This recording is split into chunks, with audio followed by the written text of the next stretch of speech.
It's 6 o'clock. We'll call the meeting to order. Let the record show that all council members are present for the first time in 3 years in person. All council members are participating in person, so we have no need of item 3. So we're on to item 4. Could I have a motion for adoption of the agenda? So moved. Moved by Councilmember Candell, seconded by Vice Mayor Dawson. All in favor, say aye. Aye. Opposed? Unanimously adopted. It's an opportunity for public comments on the closed session item.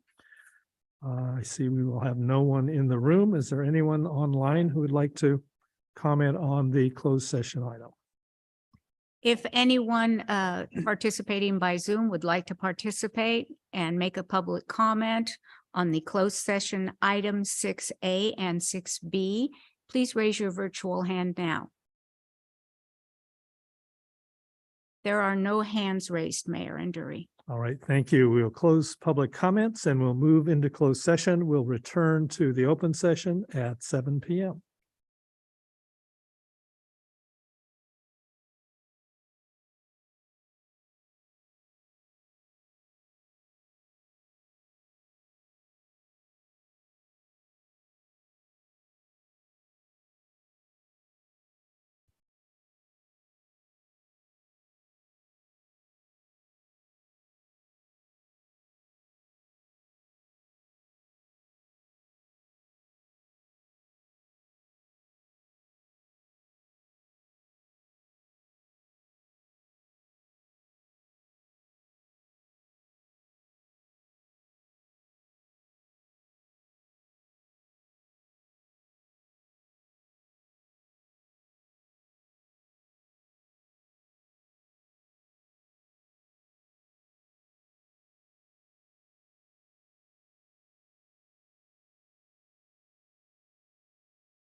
Back from closed session. There's no reportable action. We're on item 7 of the agenda, the Pledge of Allegiance. We're very fortunate to have with us Troop 204, Lafayette's oldest scouting troop, to lead us in the Pledge of Allegiance. I'll turn it over to Troop 204.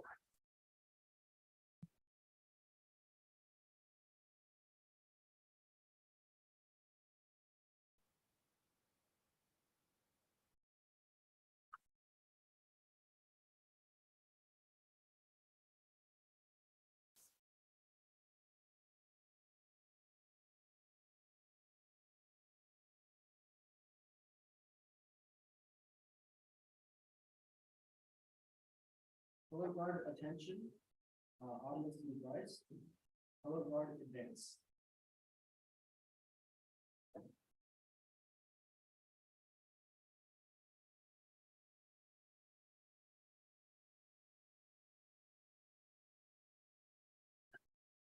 Color guard halt.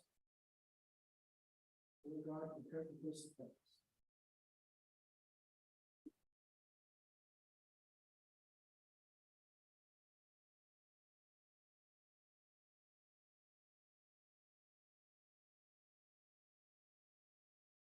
Color guard first right.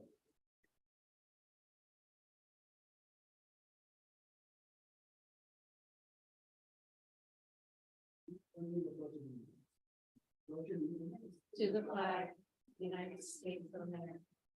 To the republic for which it stands, one nation, under God, indivisible, with liberty and justice for all.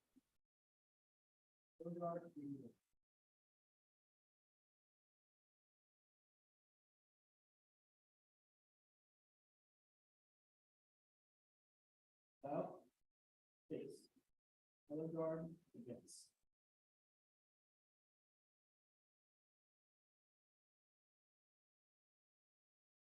Color guard dismissed, audience at ease.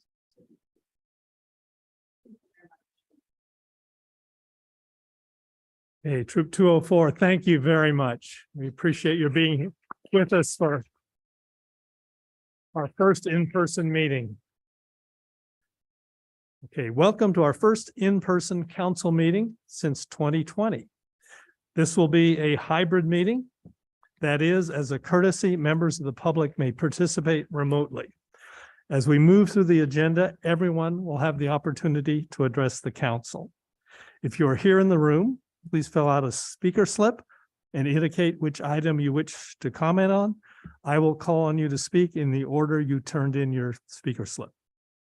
If you are participating remotely, when we get to the item you wish to comment on, please use the raise hand feature and the city clerk will recognize you. Public comments from remote participants on Zoom will be audio only.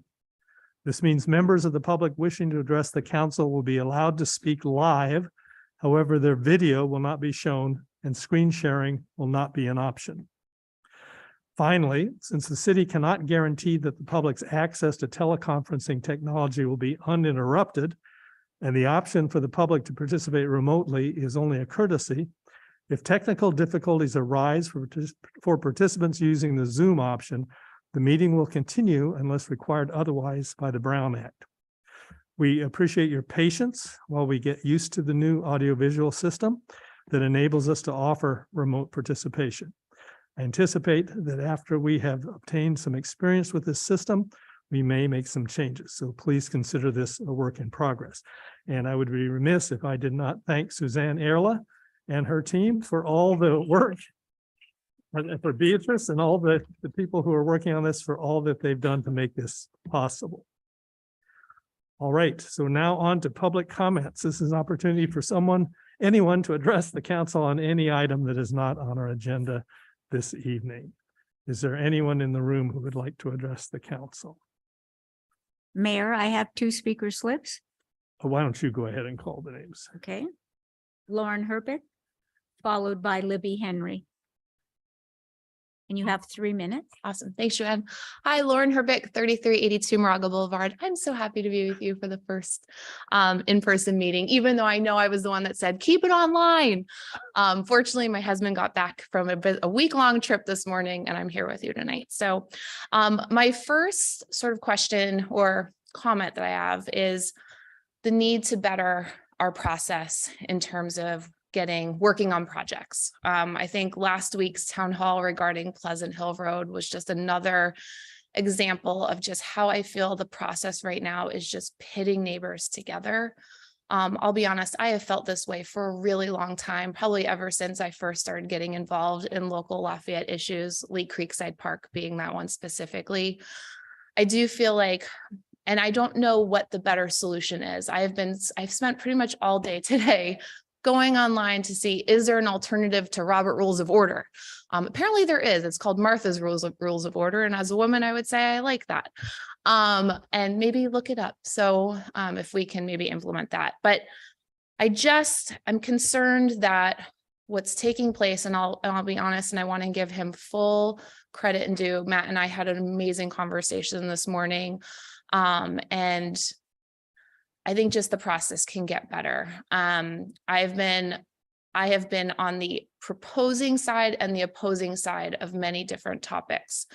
And what frustrates me so much is just, I'm a communications person, is just the lack of bringing people together to come up with compromise solutions, even when the option is on the table to have compromise solutions. So I really, maybe as you discuss later today, the priorities of this council for the next year, and learning how to better our process and bringing people together to create better solutions where one project, I feel like what I heard a lot last week was feedback that we got in the summer of saying, okay, we just don't want a right-hand turn.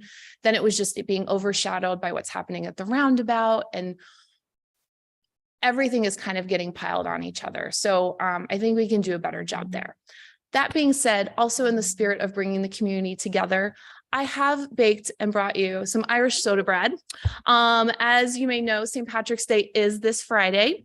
And as a almost 100% Irish girl, I wanted to bring a piece of my family to you. My Irish heritage means a lot to me. This is a recipe that has gone back in generations, all the way from County Donegal. And I wanted to share that with you. So for everyone who is here tonight, for anybody watching, maybe if you come in person, I bring you gifts. But I'll keep it on the back, but please enjoy, again, in that spirit of community and bringing people together. So thank you. Right. Thank you very much. Are there any questions for the speaker? Although I don't think you can ask for the recipe. No, it's a secret. Libby Henry.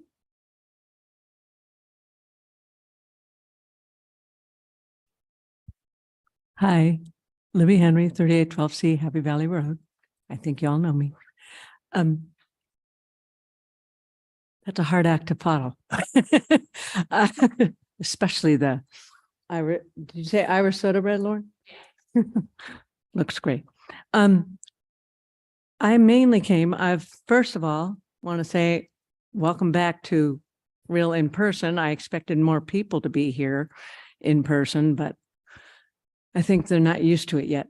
But this is an item that is apparently not on the agenda tonight, but that's why I wanted to speak now. And I just wanted to reinforce the idea of the engineering project on the Pleasant Hill Road median project that Kirsten Altman, I know, has submitted an alternative project. I believe all of you have it, and it's a lot more viable. And I don't think that something should be pushed through or forced through just because somebody got a grant for it. There's a whole lot of other things to be considered. And that's pretty much what I just had to say. I think there's people that are on Zoom that are expressing the same sort of sentiment that I have. That's pretty much what I have to say. Okay, thank you very much. Are there questions, the speaker? And welcome back, everybody. Thank you. Good to see people in person. City Clerk Robbins, is there anyone in the virtual world who would like to address the council? Yes. Mike Griffiths.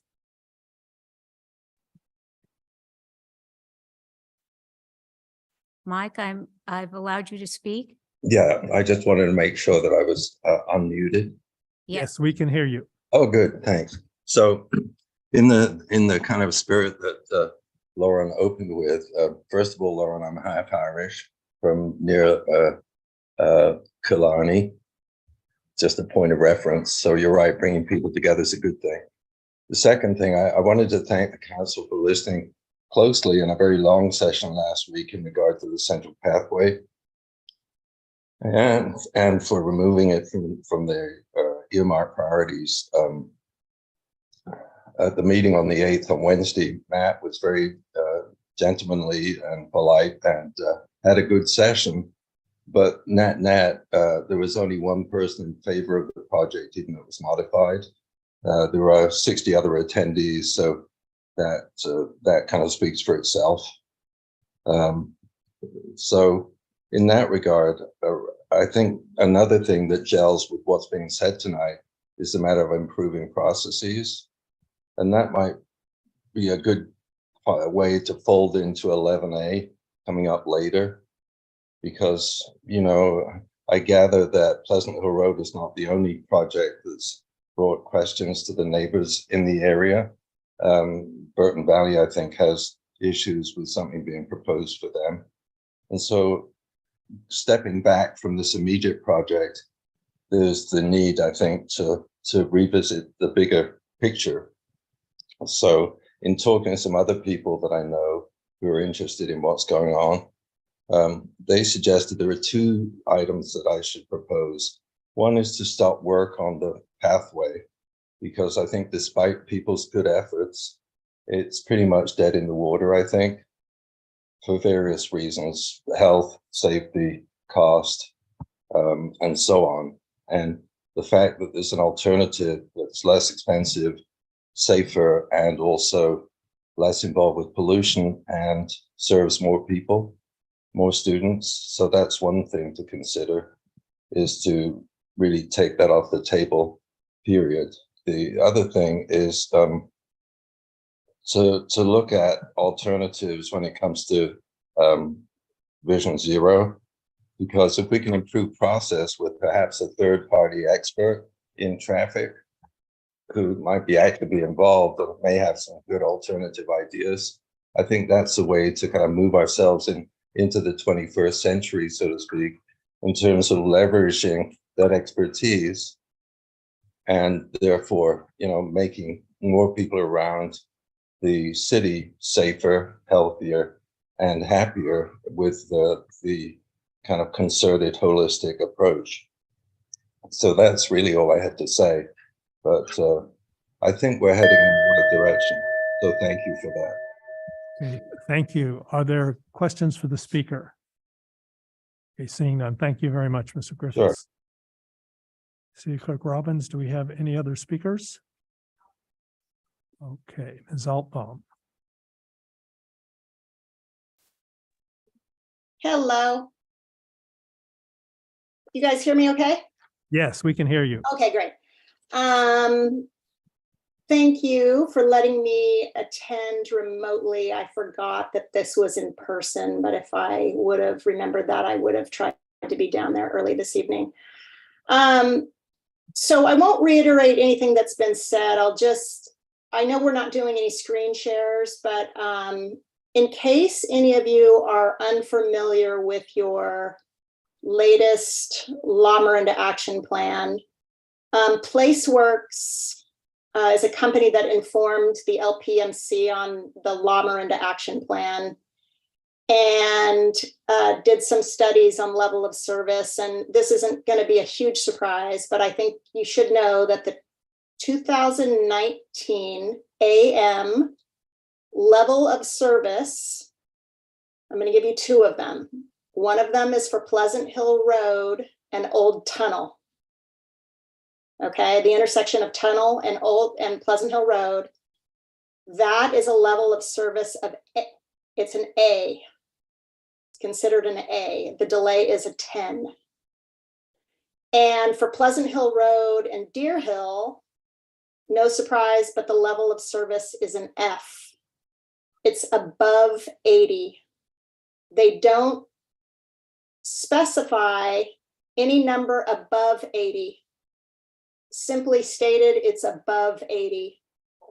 So this bike path was really, you know, in a place, a little bit past a place where at least the level of service is an A. And why is this important to me personally? It's because I never intended to be a civic activist. I never intended to be a thorn in anybody's side. I really, my only intention with the work that I've done and my volunteerism is simply to be able to get kids to school predictably. And kids coming from the South to Akalani's can get there predictably, but our kids can't. I just implore you to read the letters that I sent, to have a different process in place. I will end with this. The thing that was most concerning to me at the bike meeting was simply that what I heard from staff was that citizens really are the ones that have to come up with the solutions. Citizens are the ones that have to come up with the solutions. We are not transportation planners. And I would just ask that you please consider asking for some money in this round of funding asks for a consultant to draft a holistic plan for the entire city. Thanks. Okay, thank you very much. Are there questions for the speaker? Okay, thank you. Mayor, there are no other speakers at this time. Okay, we'll close public comments and we'll move on to the next item of agenda. One of our speakers mentioned that we should be moving into the 21st century. We'll take a moment now to move back to the 19th century as we celebrate 175 plus years of Lafayette history. And we're very happy to have with us in person this time, Mary McCosker, president of the Lafayette Historical Society, to give us our third lesson in Lafayette history. Welcome. Thank you. I just need my PowerPoint on the screen. Aha, there it is. So we have gone through the period when the Spanish explorers came. We have gone through the Mexican era, and now we're about to hear about the Yankees who came from the East. This is a map of the United States in the early 1820s. There were only 24 states, shown in pink, in the United States at this time. The large gray area is land that was claimed by Mexico. But the Spanish had already arrived in the late 1770s and had built 21 settlements, missions, and presidios up the coast of today's California, which led to a conflict between Mexico and Spain in the early 1880s and resulted in Mexican independence.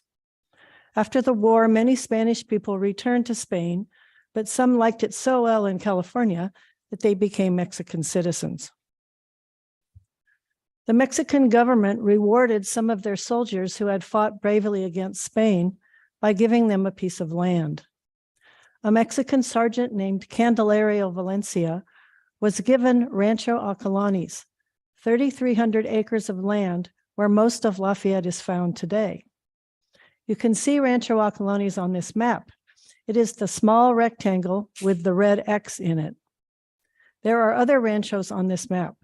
A nearby one is Rancho Cañada de los Palos Colorados. Burton Valley is located in this rancho, as is Moraga and some of Orinda. Valencia eventually sold the land to a man from San Francisco named William Leidesdorf, who was a builder of ships and tall buildings. He only owned the land for 6 months before he sold it to a Yankee who had come cross-country by wagon train. Here are the stars of Lafayette history: Elam Brown and Margaret Allen. They made a difficult 6-month journey by covered wagon to the West Coast. Elam Brown was born in New York and had lived in Massachusetts, Illinois, and Kentucky. He was a farmer, but had not been particularly successful. His wife, Sarah, had died while they lived in Kentucky.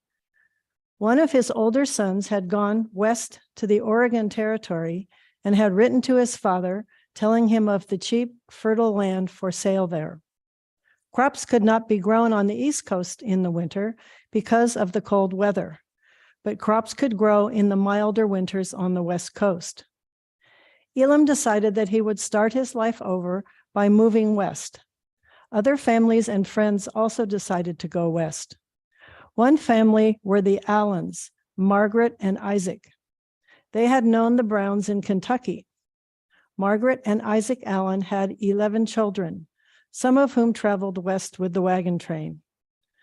The wagon train prepared for their trip near St. Joseph, Missouri, purchasing wagons, oxen, and supplies they would need for the journey. Each wagon was pulled by a team of 4 oxen. There were only dirt trails for roads, and they were very rutted and dusty. Some people had horses to ride, but most people going west walked alongside the wagons for up to 10 miles a day. The weather was often very hot, especially during the summer months. The journey from Missouri to the West Coast took about 6 months. When the travelers came to a river or a stream, they would often rest for a day, bathing and washing clothes in the river. The animals could rest too. These are some things that might have been carried in a covered wagon, besides clothing, bedding, and small pieces of furniture. Wooden barrels would be filled with flour for baking or beans for cooking in the big iron pot over a fire, an oil lamp to give light at night, a butter churn to make butter from cream if there was a dairy cow on the trip, and bottles filled with medicine. On May 1st, 1846, a wagon train of 14 families in 16 covered wagons began the 6-month journey from St. Joseph, Missouri, to a new beginning in the West. Elam Brown and Isaac Allen were co-captains of this wagon train. The Oregon Trail was the route taken by most pioneers heading west.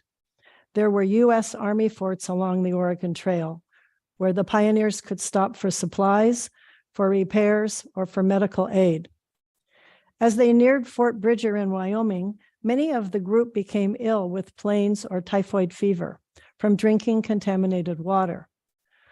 One very sick person was Margaret Allen's son, Andrew. He was left at Fort Bridger since he was too ill to travel. The wagon train had to keep moving west in order to cross the mountain ranges before winter snow. When the group arrived at Fort Hall, they met travelers coming down the Oregon Trail who told them that there hadn't been much rain the winter before, so there was little grass growing along the trail. This meant that the animals, oxen, horses, cows, might not get enough to eat and grow weak. The leaders of the group decided that it would be safer to take the California Trail to the south, so the wagon train set off for California. As they traveled in Nevada, others in the group became ill. Isaac Allen, Margaret's husband, died of the disease and was buried near the trail. Margaret too became ill, but survived. Her daughter-in-law, wife of Andrew, died in childbirth, so Margaret had to then care for a newborn baby. Other people in the wagon train also were sick, and some died on the way to California. Once they made it over the mountains, the Sierras, Elam and Margaret came into the Sacramento Valley. They were married in late 1846. It was probably a marriage of convenience, as they were both without spouses and in their 50s. They spent time in the Bay Area, where Elam worked as a redwood logger. They heard about Rancho Acalanes that was for sale and purchased it from William Leidesdorf for $900, with 300 cattle included for free. This is the clock that Margaret Allen brought in her wagon. It is an 8-day clock because it needs to be wound with a key every 8 days. In behind the glass door and the pendulum was a secret compartment where Margaret had hidden money to purchase land when her family arrived on the West Coast. Elam and Margaret came to this area to see the land they had purchased. It was February of 1848, and obviously the weather was cold.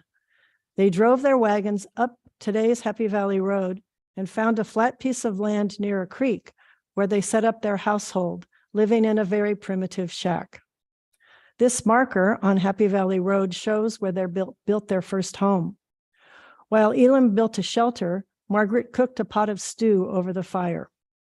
They lived here for several years while Elam started the first business in Lafayette, a grist mill where farmers could bring their grain to have it ground into flour. Prior to his building this grist mill, farmers had to take their grain to San Jose. So it was a week's trip each way to have it ground. So this really improved life for them. As the tiny community began to grow, Elam decided to build another grist mill closer to the downtown area. He had also discovered that the nearby creek dried up during the summer months, leaving them without a reliable source of water. When Elam told Margaret they were going to move closer to town, she replied, "I'm not moving unless you build me a house with wooden floors." Here is the house with the wooden floors. The floors in the Happy Valley house were of dirt, so this would have been a wonderful improvement for Margaret. This house is no longer standing in Lafayette, but its location is known. There is a lane that runs between the public house and the coop. The Browns' house was at the end of the lane, built right near the creek that provided a source of water. There is a plaque that is near the public house that tells about Elam and Margaret's Brown's lives in Lafayette. Brown Avenue runs between Deer Hill Road and Mount Diablo Boulevard and takes its name from the Brown family. The graves of Elam and Margaret ought to be in our Lafayette Cemetery, but they are buried in Martinez. Elam's son Warren settled in Martinez and wished for his father and stepmother to be buried near where he lived. So they are both buried in the Brown family plot in the Pioneer Cemetery on the hill. Elam lived to the age of 92 and Margaret to 89. Elam served as alcalde of the district, a mayor of sorts for the area, and was a member of the state constitutional convention and acted as a state assemblyman in California's first two legislatures. He sponsored legislation by which Americans could gain control of Indian people and their land. To safeguard its citizens during the process, the law also included a provision stating that no white man could be convicted upon the testimony of an Indian. Any protections that had existed under the Spanish and Mexican governments were now completely gone. What advances were made during his tenure in the early history of California mainly benefited white people to the detriment of the indigenous people. And now, come back next month and we'll talk about early downtown.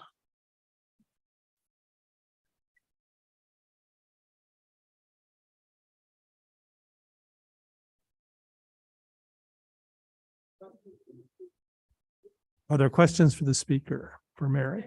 Mary, will that be available? Is that going to be available on the website or? We kind of have parts of that on the website.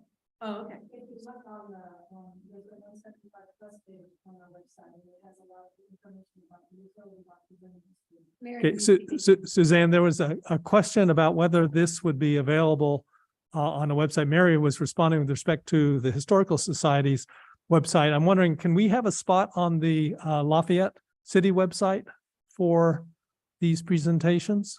Okay, great. The answer was yes. So we'll have them available there. Yes. Okay, great. All right. Is there anyone online who has a question? No additional speakers. Okay, thank you very much. We look forward to April 10th. Oh, no, thank you. Okay, we're on to the consent calendar. I would like to remove 10A2. Is there any other item that anyone would like to remove?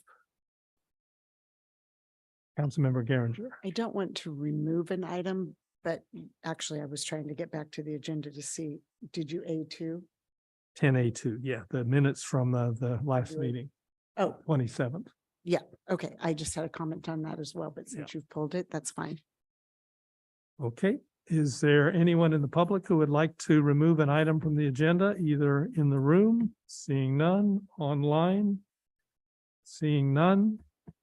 Okay, can I have a motion for adoption of the consent calendar other than item 10A2? Move approval of the consent calendar except for 10A2. I'll second. Okay, motion by Councilmember Geringer, seconded by Vice Mayor Dawson. All in favor, say aye. Aye. Opposed? 5-0. We are now on to old business. City Council priorities. City Manager Savatsa, the floor is yours. Good evening, Mayor and members of the City Council. On February the 11th, you met on a Saturday morning to review the status of your current priorities and to set priorities for the next fiscal year. You've identified 4 key priorities. They're quite similar but slightly different from what you established last year.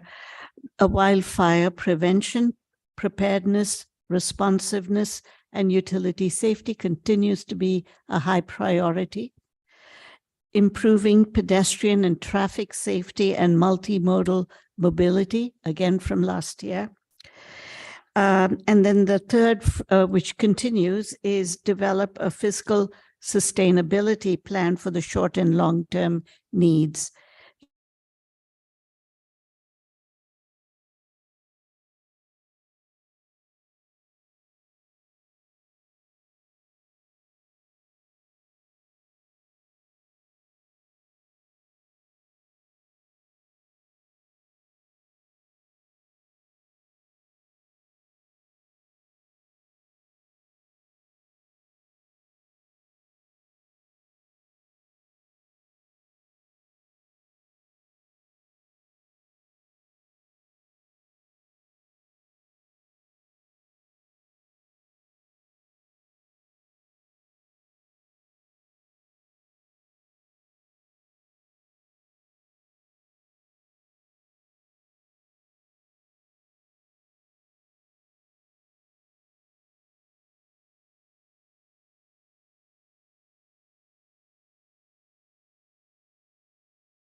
speak on this, but I think seeing Jonathan Katayanagi in the back made me want to add this.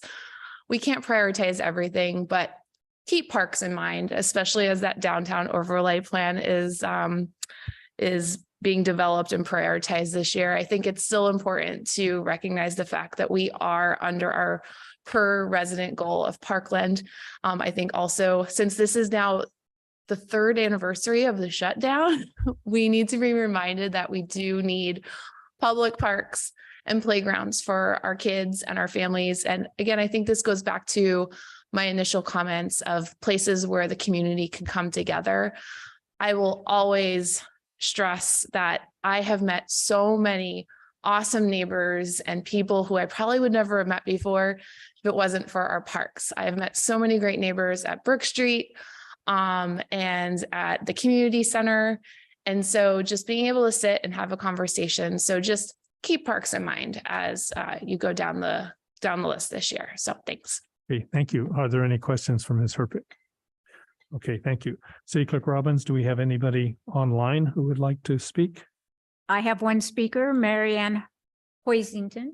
Okay, Ms. Hoisington? You may speak. We would be able to hear you if you speak, Marianne. I just had my hand up to tell you we couldn't hear Narup. We had been cut off, and I didn't know that you knew if we had been cut off. That's all I wanted to say. Thank you. Okay. You're welcome. We did know, but we're back now. So Thank you. We're back now. Yes, thank you. Okay, thank you very much. All right, we'll bring it back to the council. And we're considering the priorities as presented with the one change to number 5 under wildfire prevention. Are there any comments, Councilmember? Thank you. I am very much in agreement with adding the thresholds of significance to that evacuation study. It is critical for us to have an EIR. AG Bonta did talk about how important it is for us to do that when and if, especially, we want to develop at the BART parking lots. It was one of the guidelines that he came through that says in order to put in a project, if there is an effect on an evacuation route, we need to, as a community, come up with what we believe are the thresholds of what is significant delay versus not significant delay. And it's critical to the process. So thank you, Mayor Anduri, for suggesting that. I wholeheartedly support that. Okay. Other comments? Are we, Councilmember Kwok. Thank you. I just agree on these 4 priorities, which we set during our annual retreat. And I think this is a great restatement. I'd just like to point out under the wildfire prevention priority under item number 2, engaging the public.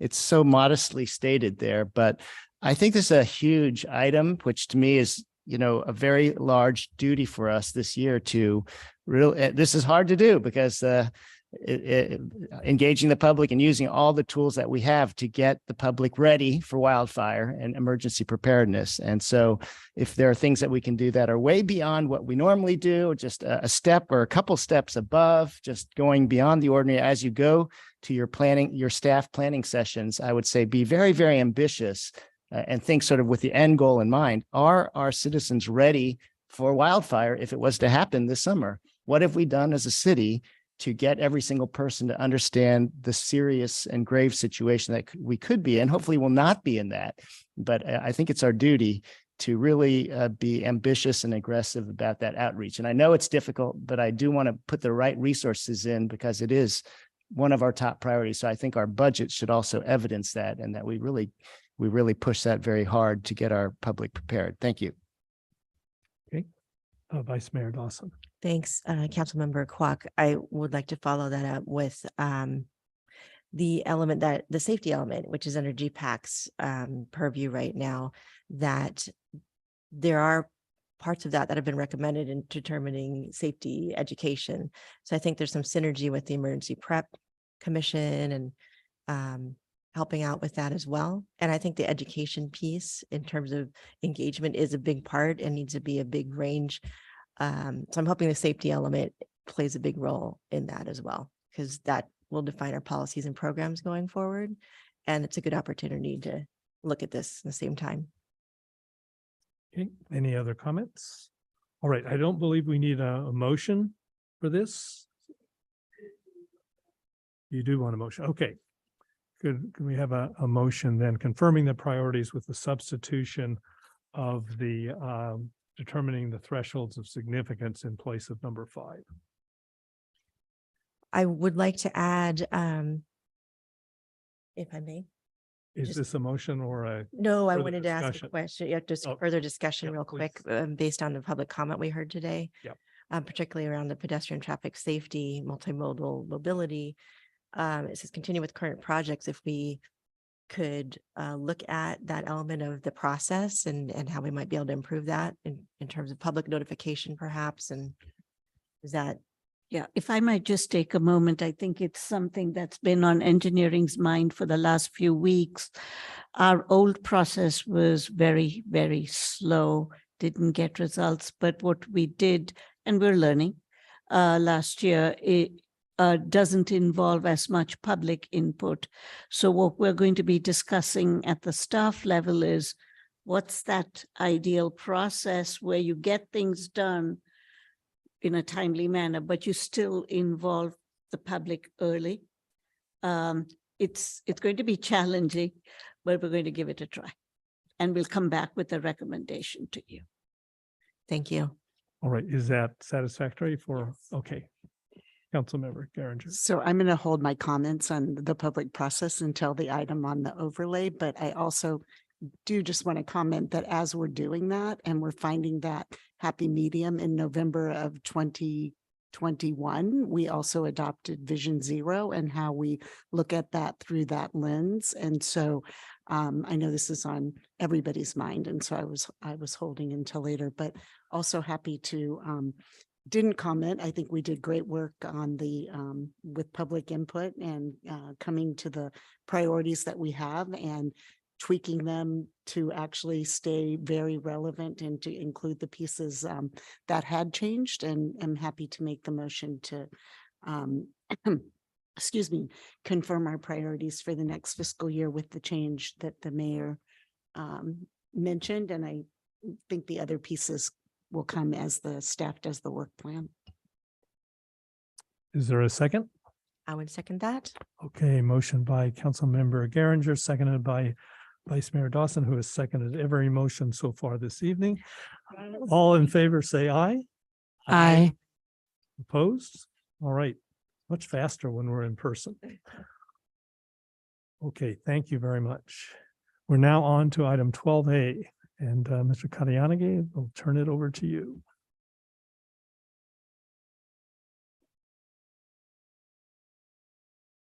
Good evening, Mayor, Vice Mayor, members of the council, members of the public, both here in person. Welcome back to the Don Tatson Community Hall. Very exciting. And those of you joining us on Zoom. Let's see. Before you tonight, I have a staff report regarding our ongoing partnership with La Miranda Village. We find ourselves in a wonderful position where we have a nonprofit, volunteer-based organization in town that's really helping look out for older adults in the community. Last we spoke regarding the village partnership, council approved a collaborative partnership to take place at the community center that would involve them providing coordination, a volunteer hub, as well as programming at the Lafayette Community Center. Since then, they've actually launched some of the programming at the community center, but we haven't advanced to the point where we entered into the full agreement and started the coordinator position at the community center. As those conversations developed, we realized there was a wonderful opportunity for the village to continue providing the services that they provide to help older adults stay in their homes through supported memberships rather than a full collaboration where they had the presence of the community center and were providing the coordinator position. So in your packet this evening is an ask to reallocate the original $142,000 to allow for $60,000 in supported memberships. These are memberships that Lafayette residents could utilize to become members of La Miranda Village and receive the full benefits that they provide to help older adults stay in their home and obtain services. And then also use the rest of the funds, the 82,000, to hire a coordinator that would provide the existing coordinator services that we were providing at the Lafayette Community Center. This includes the programming, the consultations, all the office support that we already had. The $142,000 is more than enough to cover both the coordinator position and the supported memberships. We're asking that staff form a working group to help determine the means test for the membership and allow us to start that coordinator position, likely at a part-time amount. We were at a 0.75 full-time equivalent before, and we'll probably start with something like that or a half-time equivalent. And we're still working that out as we continue to develop that with the working group in the La Miranda Village. So the ask this evening is to approve the supported memberships for a period of 2 years, and that's $60,000 a year for those 2 years, and then allow the reallocation of this year's budget, the full $142,000, to be used to support that program. I'm happy to answer any questions. Right. Thank you. Other questions for Mr. Katayanagi? Okay, seeing none. I just have a quick question. Sure. So the 60,000 for a year, it looks like it's about 1,000 members roughly each month at $5. Is that what your target? Like, are you looking at? So it is the membership to the village is $360 for an individual, $300 for a couple. So the number of memberships will depend on whether they sign up as a couple or as an individual. The supported memberships still have an ask of a $5 a month rate for the individual. They found that by still having the individual pay the small amount, they're more interested in investing in continuing the program. It's the same reason at the community center, we asked for that very small $15 membership for those who want to participate in those programs. And we've even had to start with some of our programming, charging a small amount and then refunding it back just to make sure they come with our very popular programs like the pickleball beginner classes and things like that, just to make sure everybody's still interested in attending. Great, if thanks it's, for that. If it's all couples and they pay the $10, it'll be 250 new people. Okay. And La Miranda Village is now at about 250. So this would Oh, wow, doubling. Yeah, goal. La Miranda Village. That would be wonderful. Thanks for that clarification. Yes. And I'll add to that for anybody watching at home or anybody that reviews the tape. This is a great opportunity to volunteer. The village is really going to need to scale up operations if we go in this direction. We'll be working very closely with them to help ensure that the volunteers in the community that want to help older adults get in touch with the village or the Spirit Fan. These are some of the best ways you can help older adults in the community, is to get involved with the village or La Miranda Spirit Fan to help our older adults here in Lafayette. Great. Thank you. All right, public comment. Are there questions or comments from members of the public, either in the room or? Mayor, we have Online. no one in the room, but we do have Susie Pack who's wants to speak. Okay, great. Ms. Pack, welcome. Hi, can you hear me? Yes. Great. Thanks for, I feel like I should say thanks for taking my call, but I guess that's what first time caller. No, I'm actually not. Well, as you know, I've been a La Miranda Village volunteer for several years now, and I'm just calling in tonight to express my gratitude and appreciation for the proposal that Jonathan has shared with you tonight to with this revised agreement with La Miranda Village, which, as I know all of you know, is a community-based network of people living in Lafayette, Moraga, and Orinda who are 55 years and older. And our goal is really to provide support and connections for our residents to remain in their homes for as long as they would like as they grow older. And I wanted to share that I know that there is no way that this could or would have happened without the commitment and dedication of the City Council, especially Council Members Geringer and Kwok, who have worked with the Senior Commission, but especially Mayor Anduri, who really worked tirelessly to make this happen. I'd also want to, thank the Senior Service Commission, who provided great guidance and support throughout, and especially to Jonathan our fearless director of parks, trails, and recreation, who had the foresight 2 years ago to recognize what was and continues to be a mutually beneficial partnership between the city and Lombardy Village. And he is the one who brought this idea forward and was bound and determined to make it work. And he really, really never gave up. So I am confident and really excited about this partnership because I know it's going to benefit not just the seniors through the village memberships that will be funded by the city, but it will really benefit our entire community. And we will work towards expanding volunteer opportunities, as Jonathan shared, increase the number of social gatherings available to all ages, interest groups for seniors, services, and much, much more.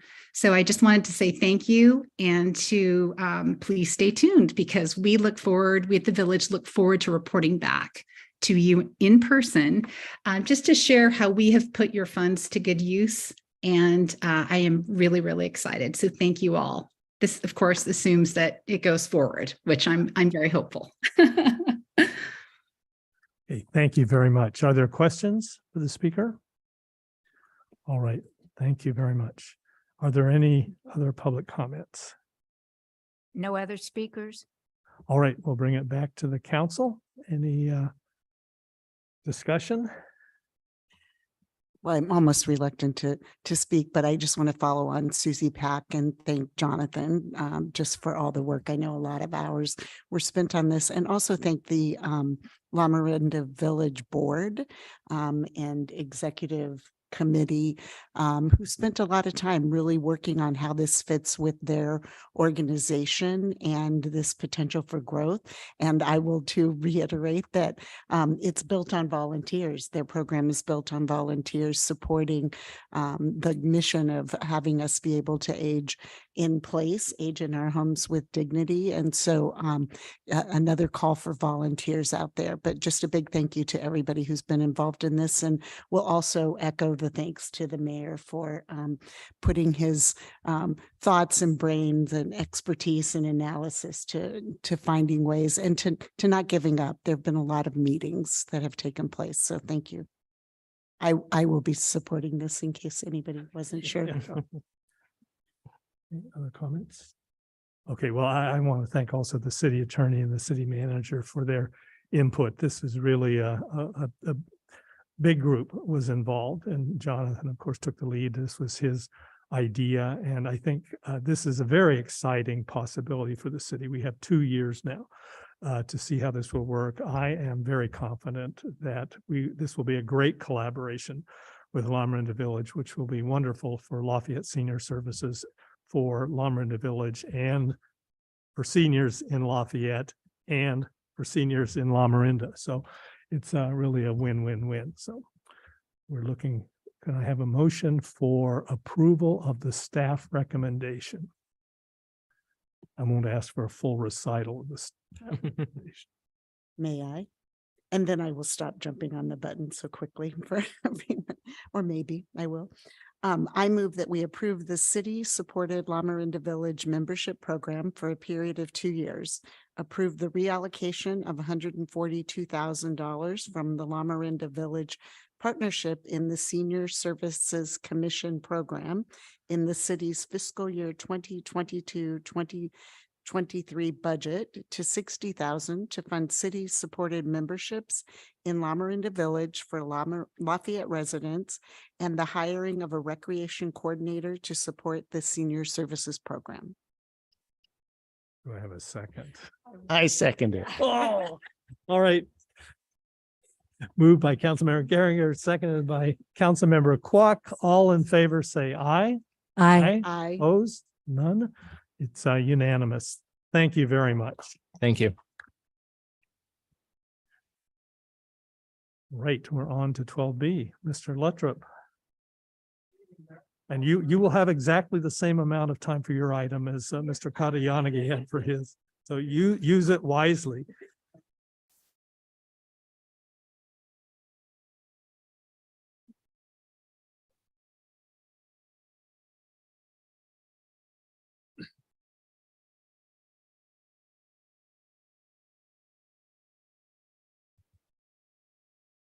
Okay.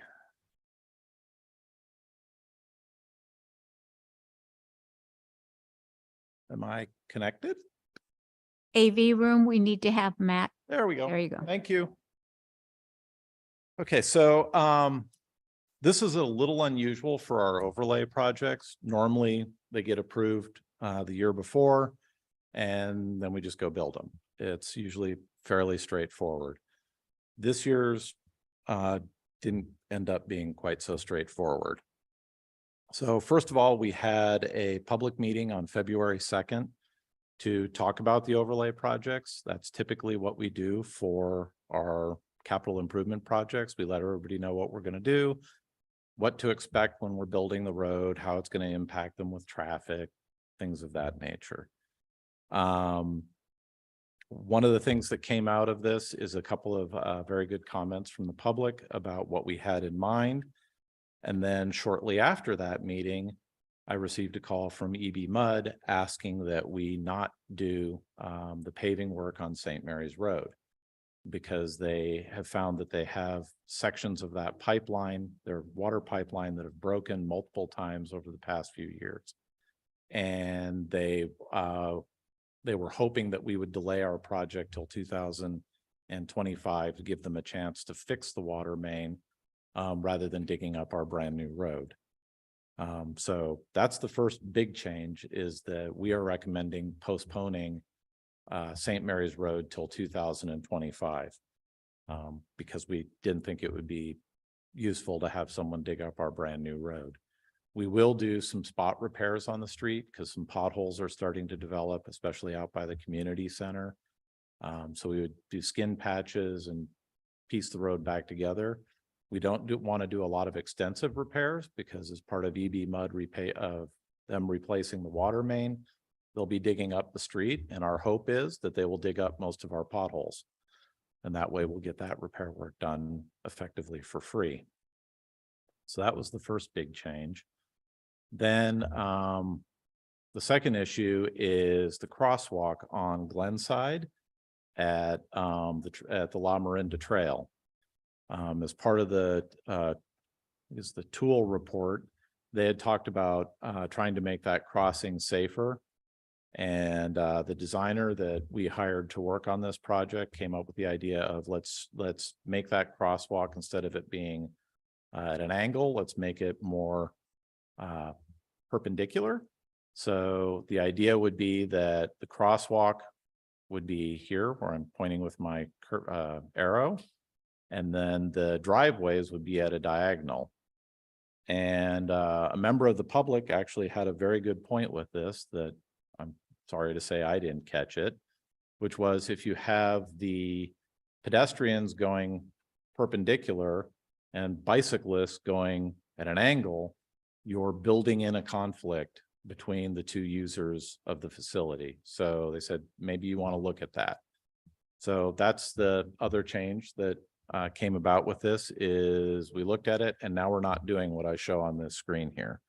We're going to leave the configuration more or less the same as it is now, but the driveways that you see on either side of that crosswalk will be reconstructed and made ADA compliant for a walkway, because right now it's a driveway, it's not ADA compliant. So we'll be correcting that. The other thing that was in the tool report was to widen, I think it was in their mid-range goals, was to widen the sidewalk on both sides of the street. We didn't have the budget as part of an overlay project to go that enthusiastic about it, but we thought there's a possibility for widening the north side, especially since the shoulder of the road is currently a red zone. So it's a no parking area and it's unused. We thought that would be an opportunity to widen that out. And the way we are thinking about doing that, so this is a better view of it, is to put an asphalt berm more or less where the white fog line is now, to create a wide shoulder. And then where you run out of that parking area, build a bicycle ramp, kind of like what we did over on School Street with the new crosswalks that we built there. There are little ramps to get bicycles on the wide sidewalk. And then we could widen the sidewalk from roughly the telephone pole to the La Marinda Trail. So this would give a wider facility on the north side of the street. Many people in the public did comment that they would prefer to see that happening on the south side of the street. But when we presented this to the Transportation and Circulation Commission, they agreed that the north side is something we can do as part of the overlay project. The south side isn't because it's more extensive. And it would be a shame to not do the north side just because people want the south side first. Ideally, we want both of them at some point. This doesn't preclude having both of them in the future, and it gets us a little bit of an improvement now. So that was one of the changes there. Some things that didn't change as part of this is reconstructing the existing asphalt pathway that goes from Burton all the way to Michael Lane, and that's on the depending on where you are on the street, it's either the east side or the south side. We'd be reconstructing that from a 4-foot wide sidewalk to a 6-foot wide sidewalk. So that makes for a much more comfortable pathway to walk on. People can more easily pass each other, especially if they're pushing a stroller or if it's a little kid on a bike. We are sensitive to the existing trees that are in the area. So for example, this is one that cars pass very close to. That asphalt berm is actually right up against the trunk of the tree, and the bottom crown of the tree is paved over. So what I want to try and do is pull the road away from that a little bit. So that's what this drawing is showing, is we're actually shifting the alignment of the street a little bit to the other side of the road where there aren't any houses. And that'll give us a little bit of buffer on that tree. We'll also be constructing the pathway in that area using a slightly different subgrade. Right now, there's this kind of honeycomb brick work that is not ADA compliant, and it's moved all over the place and is somewhat of a hazard. We'll be paving that as asphalt, but the subgrade will be permeable rock. The idea being that'll give the less impact on the roots and give the tree a little bit more breathing room. We also, as part of this project, and this hasn't changed, we'll be constructing a formalized sidewalk or pathway on the north side of Glenside from Los Palos to where it connects to the La Marinda Trail. Currently, there's sort of an asphalt path there and a paved shoulder, gravel shoulder in spots. This will formalize that and make that area a little bit safer. This is a picture of what it looks like now. It'll be a little bit better than that. Well, a lot better than that. The next piece is Olympic Boulevard. Most of the changes on that were non-controversial. We'll be repaving the existing pathway that's on the south side. Right now, it's about 5 feet wide. Since we're going to have to repave it because it's starting to heave in spots, we'll make it 6 feet wide because we have the right of way to do that. And that's kind of what we're endeavoring to do, is to have more 6-foot wide pathways, just because they're easier for multiple users to use. We'll also be putting in a 5-foot bike lane on both sides of the street with a 2-foot striped separation between the bikes and the cars. And the road will be 10.5 feet wide lanes. So this is what it looks like now. You'll notice on the north side, there's actually a whole lot more asphalt there than you would believe, because it's been covered up with dirt and debris and trees. So the idea is to clear all that out and put an asphalt berm there so that the street sweeper has a clearly defined edge to sweep against, so that this doesn't happen in the future. Yeah, right on the edge, not separating you from the cars. No, because that creates another issue. So the next piece is implementing the safety improvements at the roundabout. These improvements were started after a very unfortunate bicycle accident where the cyclist was killed in the intersection.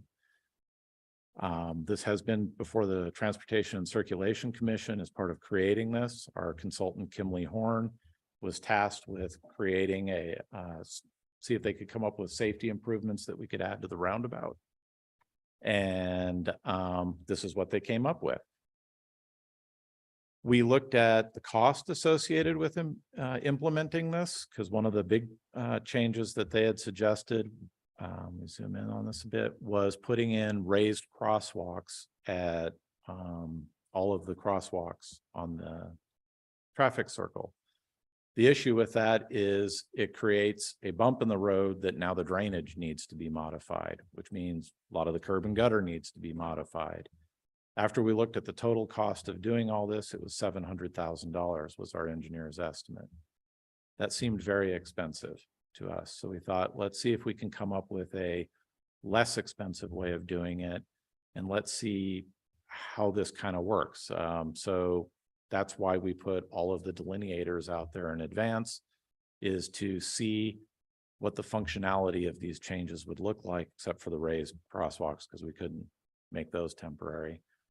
And at the same time, we had heard from members of the public that getting rid of the slip lane, which is the right turn lane off of Pleasant Hill Road onto Olympic, was something that we should look at, because people were concerned about the crosswalk on Olympic on the west leg, that people coming through that slip lane don't have enough time to make a decision about the folks in the roundabout and the people in the crosswalk. They're looking in the roundabout, not looking in the crosswalk, happy with the roundabout traffic, look up, and they're at the crosswalk. Partly because you can go around that corner very fast. So the thought was, well, what happens if we get rid of that slip lane? We knew going into it, it would make an impact on traffic. We're not that naive. People told us that you'd have cars backed up to the freeway. It would be Carmageddon. We have been monitoring it. It really hasn't been as bad as people thought it was going to be, but we also haven't had clear weather in 3 weeks. So we had one little tiny piece of weather where it was kind of clear. And what I observed in the videos of before we did this and after we did it is the primary backup that seems to be occurring is when people push the pedestrian signal at the intersection of Release Station and Olympic. So way at the other end, you push that button and it locks that intersection down, because now you get the peds crossing there. That is really causing a backup into the roundabout. Since we haven't had great weather since then, I haven't been able to test that on anything other than one day. And one day doesn't make for much of a test. I've also received, as you can tell from your packet, more than a handful of comments about elimination of that slip lane. It is a very unpopular change. People have voiced concerns about delays of getting through the intersection and about the predictability of people entering the roundabout from southbound Pleasant Hill Road for the folks that are on eastbound Olympic. Because previously, they knew that the people in the slip lane were going to turn onto Olympic and the people not in the slip lane were going to go past them. So that was more predictable for them. And their concern was that now they don't have that predictability. They don't know if they're going to turn onto Olympic or if they're going to keep going. It hasn't resulted in, again, not much data here, much of a backup on Olympic. I would have expected the backup to be more severe than what we've been able to observe, but we don't have a whole lot of data points at this point. So I took this to the Transportation and Circulation Commission with some recommendations as how we could value engineer this, make it a little cheaper. One of the ideas was to implement all the striping changes, don't put in raised crosswalks, and the concrete median extensions and new landscaping that are shown on the plan. So that's what this kind of darker green is, and more dark green over here. Don't do that. Just put in asphalt berms to make those median changes. Don't landscape, don't do any of that. Put holes in the berms as needed for drainage so that we don't have to add a lot of new drainage improvements. And originally the idea was look at putting in speed tables either directly in advance of the crosswalks or 150 feet away from the intersection, like you would normally see with speed tables. Since the time of writing my staff report, Kimberly Horn has discussed this internally and come back to me, and they don't feel comfortable supporting either of those options. They're uncomfortable with the speed tables in advance of the intersection because our 85th percentile speeds on Pleasant Hill Road are greater than 45 miles an hour. FHWA guidance says don't put speed tables on streets with speeds greater than 45 miles an hour. They're uncomfortable with putting the speed tables directly in front of the crosswalk because nobody's done that. So they're uncomfortable being the first one to put their stamp on putting speed tables directly in front of a crosswalk within a roundabout. I have talked with SFMTA. They have put speed tables directly in front of crosswalks, not at roundabouts, but in other locations in San Francisco, and have had success with that. So at this point, based on the large number of public comments that I had that uniformly did not like any of the changes at the roundabout, want it put back the way it was, didn't feel it was an issue in the first place. Staff's recommendation is that perhaps we should take a step back with the roundabout and reevaluate what we're going to do. Perhaps talk to another consultant about the speed tables, see if they have more experience putting these in, but then do more public outreach on what we plan on implementing. The other option is that we can simply put in the berms and redo the striping. Oh, and shoot, I forgot one other thing. Install a RRFB signal on the west leg crossing of Olympic. So those are kind of our recommendations at this point. So that's all the changes in a nutshell. Any questions? Yeah, okay, questions, Councilmember Clark. Sure. For my sake and the public's sake, can you just explain what a speed table is? Okay, a speed table is like a speed hump with a big flat top on it. So it has the same slope going up, still a 3.5-inch rise, but they usually have about a 10-foot landing on top before you go back down again. Generally, they're a little softer to go over. They're not quite as jarring as a speed hump. And the idea is to get the vehicle to slow down. Right. The idea is if we can get people to slow down a little bit before they get to the intersection, that would improve the ped and bike safety, because now the cars are going slower at these crosswalks. They'd be going slower as they go through the slip lane, gives them more time to make decisions. Got it. What is the speed limit on Pleasant Hill Road and on Olympic? On Olympic, coming from Walnut Creek, I believe it's 40. On Pleasant Hill going south, I want to say it's 40, but I'm not going to bet any of my fingers on that. But the 85th percentile of speed was over 45. Over 45. So people are speeding there. Yeah. And so, I mean, our goal is to reduce the speed, right? Yeah. Get it under the speed limit. Okay, thank you. Councilmember Candell. Thank you. That was a lot of information. Sorry. No, it's totally fine. So I want to start first going back to Burton Valley, the changes on Glenside and those other things. Have you reached out to the folks involved with the Burton Valley pilot project to ask them, because they're very sensitive about any more changes, right? Have you reached out to them at all? No. Okay. Some people did come to the meeting about this. I think the decision to not involve them was that this wasn't going down Burton Valley. I think in talking to Mike, that was the thought process on it. Okay. It seems like it would be more prudent to at least because your explanation tonight is very different than what I was kind of reading in the report. It was much better. It was great. It was, and the pictures were fabulous. And so it might be worthwhile to at least throw the pictures by them with the areas of interest. The changes to the roundabout, I totally get that.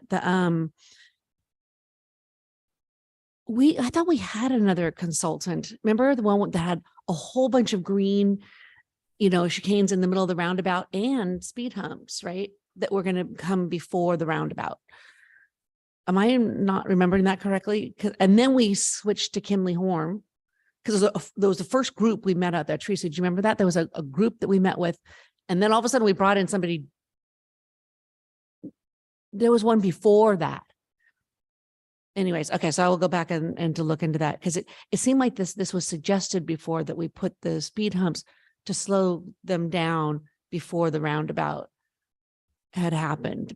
But I wasn't involved in those earlier discussions. all right. I don't know if that was a consultant or if that was some things that a member of the community had mocked up and given to Mike Moran. Okay, let me go back. I'll go back and make sure that was the case. Yeah. So right now, just to make very clear, you don't want to make any of the changes that have been suggested. The only thing we'll do is restripe and add the RFB. Right. At this point in time, I think adding the RFB is an easy one to do. Correct. And to be honest, I'm torn between, do we put in asphalt berms to make the medians bigger and restripe it more or less to Kimley Horn's plan to try and narrow the lanes down, and do we take Pleasant Hill Road down to 1 lane in advance of the intersection? Because that's one thing I forgot to touch on. That was part of their plan. Do we do that, which is not as aggressive as what the full plan is, but it's still pretty aggressive? Or do we restore the intersection back to its pre-existing condition and start over with the process to try and get more community involvement? There's just a lot of people sending in comments negative about it. I'm used to 50-50 kind of thing where half the people like it, half the people don't. This was 90-10. And okay, I'm sorry. No, that's great. Thank you. I was just trying to get clarity. Thanks. Okay, other questions? Vice Mayor Dawson. Well, I guess this is a comment, so. Okay, other questions? Okay, I have a question. What is your recommendation with respect to the southbound Pleasant Hill Road merging into 1 lane, doing away with the slip point? What's your recommendation for what we do?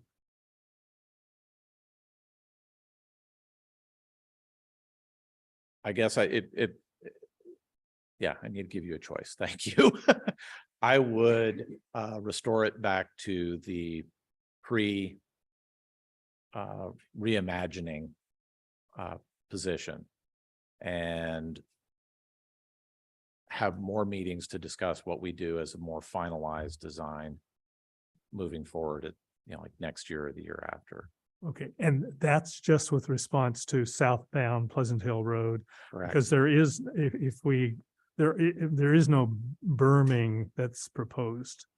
In Kimley Horn's design, there was additional berm work proposed on southbound. They were planning on, making the median much larger and extending it to the north. Okay, and what are you recommending? I'm recommending don't do that because I don't think the public has a firm grasp on what we're even proposing at this point in time. We've put all these temporary sticks out there. We've made a bunch of changes. They're unhappy about it, but I'm not sure everybody really knows what all they're unhappy about. They see lots of things being changed. And I would like them to have more opportunity to comment on the changes before we spend a lot of money to implement them. Okay. And that may be, we put in the $700,000 version with the raised crosswalks and the whole 10 yards, but I think there should be more process on that, Okay, thank you. in my opinion. Councilmember Garinger. So thank you on that. So I have a bit of a process question. So really what we're looking at tonight is what goes into the overlay project that you're working on right now for the 2023 year. And so we've already said at a request from East Bay Mud that we would put off that project until 2025 because of their needs. So if we decide, following a process that did involve consultants, we've heard a lot that people think that we need to also have consultants supporting what I think is very good work that staff does. We have some recommendations and we were beginning to implement a pilot program. If we decide we don't want to go forward with anything right now, because partly we haven't finished the pilot part of this, and you've said we don't really have good data yet because of the weather and all of that, what would be the next steps in your mind for moving this project, for moving the review of it with public outreach, looking at it? One thing I haven't really read through this is how we're looking at this through a Vision Zero lens, which also very much involves community outreach and engagement. So if we make a decision to take it out of the capital improvement plan for now, what would those next steps be? And maybe that's putting you on the spot. No, that's a very good question. Next steps I would see is, one, we pave Olympic Boulevard like we had planned to, that this project kind of got pushed onto it at the last minute, but we pave Olympic Boulevard, and then we talk to the consultants some more about how can we value engineer this to still achieve what we want. Are you sure we can't put speed bumps in? If we can't put speed bumps in, what can we do? Can we put in, they did send me a sketch about putting in a chicane.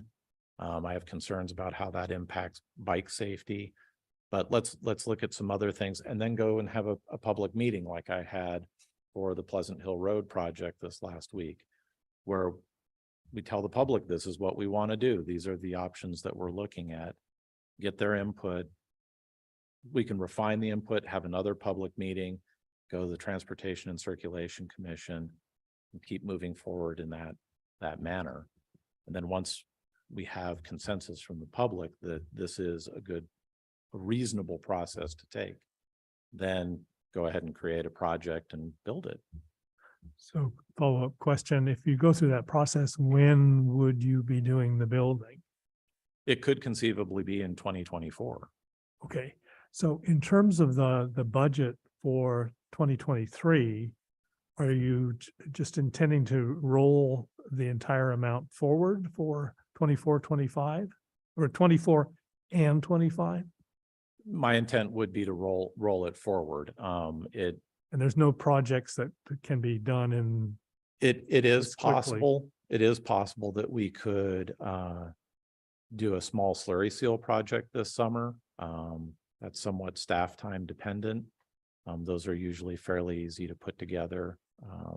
Our new engineer, relatively new engineer, well, actually 3 years since he was hired the first day we locked everything down, designed last year's very large project with success. So he could put together another one. We also have pathway projects that we're building this summer that have already been on the books. So it's not like our whole program collapses. Okay, thank you. Any other questions? All right, let's open it. Oh, sorry. I wanted to add something, and I agree with Matt and support his recommendation, but just wanted to throw in that we'll value engineering it because it's an expensive proposition. Having said that, I don't think berms and delineators can replace landscaping, and we need things to soften the area. The roundabout in itself is wonderful. Our medians on Pleasant Hill Road are really great. I just would ask that we also consider an option, albeit maybe more expensive, and maybe we decide to cut the budget, but improvements that enhance the roundabout and don't take away from it. Because, you know, rightly so, he value engineered the project, but that means concrete berms, it means striping, it means something that's more urban than the location that it's currently located in. So just a thought to keep in mind as we progress. Okay, thank you. All right, we'll open it for public comments. Are there any speakers in the room? We have one speaker in the room, that is Libby Henry, and I have 2 hands raised for our Zoom participants. Okay, thank you. Ms. Henry. Hi. The floor is yours. I'm Libby again. This may not be the appropriate time, but as Matt was talking about that area, one thing that has come to my attention, and I don't know if anybody else is aware of it, the parking lots that are on between Pleasant Hill and Release Station Road. There has been a huge increase in car break-ins that park there. My birding group on Wednesdays, Ben's birding group, we're not using that anymore because of the number of car break-ins. And so I don't know, I don't think it's part of the budget necessarily, but I was thinking maybe consider security cameras or something. Narup just informed me, I guess that is not actually owned by the city of Lafayette. I didn't know that. It's right by the La Marinda Trail. But anyway, I just wanted to point that out because we no longer use that for carpooling because of increasing crime, which might coincide with other things that are going on there. That's all. Okay, thank you. Any questions from the speaker? No, but I have a follow-up question for Narup. I know it isn't owned by us, but if there are car break-ins, who has jurisdiction? The East Bay Regional Park District Police, but I'll notify our chief so he can coordinate with. Thank you. Okay, thank you. All right, we have 2 people online. Cy Lucas. Okay. Good evening, and thank you for holding this event. Appreciate it very much. Hey, Matt, thanks for all your work on this. It's great to see what's being done, the investment in time and effort and everything. I was on the call, I think it was 2 weeks ago when it was, I guess, I'm not sure, definitely decided or tentatively decided that slip lane was going to be reopened. Any ETA on that? Just curious. It's been a couple of weeks. It's still closed. I'm just wondering if there's an ETA for when that's going to be open for the people turning right through the roundabout onto Olympic from Pleasant Hill Road. I don't have a set ETA at the moment. Not to worry. No. Not to worry. There was a woman just a moment ago from the table on the right, as I'm looking at the screen here, who talked about improvements that enhance at the roundabout. It's a bit Mr. Toad's wild ride right now, to be perfectly honest. I'm somebody that drives it every day. I know other people are looking at top-down drawings or maybe hear about it secondhand. I drive this thing every day up to Burton Valley on the Lucas Circle where we live, and it's a little hairy. Hedges, sticks, signs, sculptures, bushes, all kinds of stuff. I would say minimize rather than enhance. That would be a lot better. And then finally, Matt, you had said a lot of people don't know what they don't like. I do. I didn't like that auto flipping on Pleasant Hill Road. What was it, 10 or 11 days ago? No rain, no inclement weather, narrowing lanes from 2 to 1, auto flipped over because it wasn't ready for it. The West Olympic approach to the roundabout just before, there's sticks that protrude now out into the lane. Kind of looks almost like a pregnant belly. It narrows it down to one lane for 2 directional lanes, which causes a delay there, especially in the morning when people are commuting down the hill and around it to the freeway. You get 15, 20 cars going, and that just backs up and backs up and backs up for anybody trying to get through it and back up to, for example, Burton Valley, where I live. I don't know, a minute left. Speed bumps in Burton Valley. What's happening with that? Is that a test, or is that kind of something we're in for? Do I have 6 speed bumps to look forward to driving down Lucas Drive to St. Mary's Road to go to a basketball game with my son in the evenings when St. Mary's plays, or is that something that they're testing out and maybe removing in the future? Is there any kind of a take on that? Yeah, why don't we wait and answer that at the end of the period? So do you have any further comments? We'll come back to answer. No, that's it. That's it. Just wanted to say roundabout, simplify, back to before the reimagining. Let's reimagine it back to what it was when it worked. Okay, thank you very much. Are there any Thank you. questions for the speaker? Okay, thank you. City Clerk Robbins, who is our next speaker? Okay, Ms. McDonald, welcome. Hi.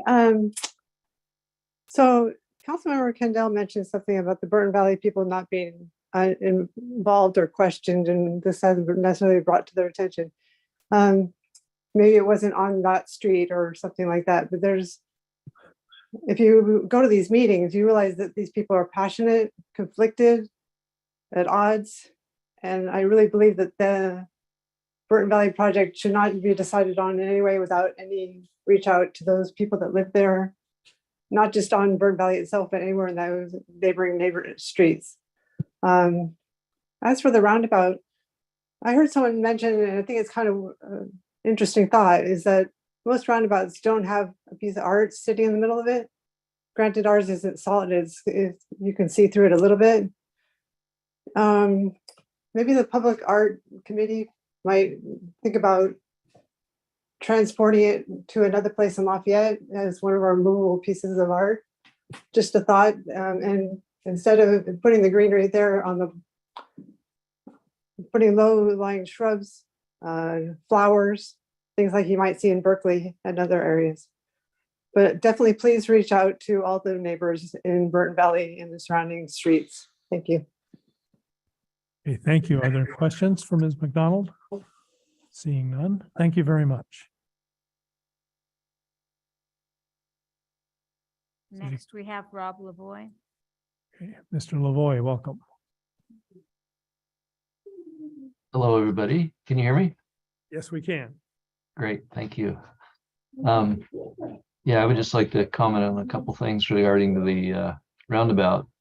I think speed table, narrowing the lanes, berms, mediums, all those things are, hold on a second.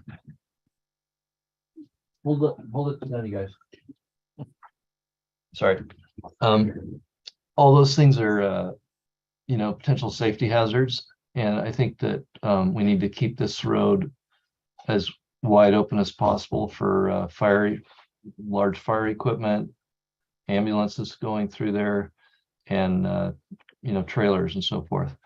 So I think that the blinking lights may be the solution for the pedestrian crossings, but we need to keep the road available for vehicles.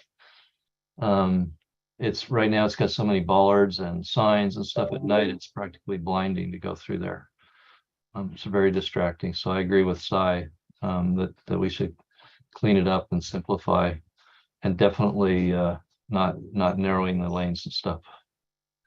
I don't even know why we're working on this to spend $700,000. Is it going to solve the problem that the cyclist had when he was killed? That was probably distracted driving, somebody trying to dodge another car or something. So anyway, I think the fire department should be consulted before any changes are made, and definitely listen to the people that are using it all the time. Thank you. Okay, thank you. Are there questions for Mr. Lavoie? Seeing none, thank you very much. City Clerk Robbins, do we have any other speakers? We do. We have Jessica Lordain, followed by Abby Bateman. Okay. Ms. Lordain. Hi, everybody. Can you hear me? Yes. Oh, great. Thank you. So, Matt, I noticed that you had mentioned that we should probably have some more meetings in terms of getting more community feedback on the roundabout. And I think in theory, that's a really great idea, but I would pose to the council that perhaps we can find a way to make these meetings more collaborative. If you are someone that doesn't hold the popular viewpoint of the people that are attending the meeting, they can be very hostile and harassing. And I don't know that they're necessarily fruitful. It seems more like there needs to be a better way to do that. So I don't know what that is, but I would really encourage everybody as we seek additional public input to make it a more welcoming place for everyone's viewpoints, and that the harassment and intimidation doesn't need to happen in person, online, around our town. So thank you. Okay, thank you. Are there questions for the speaker?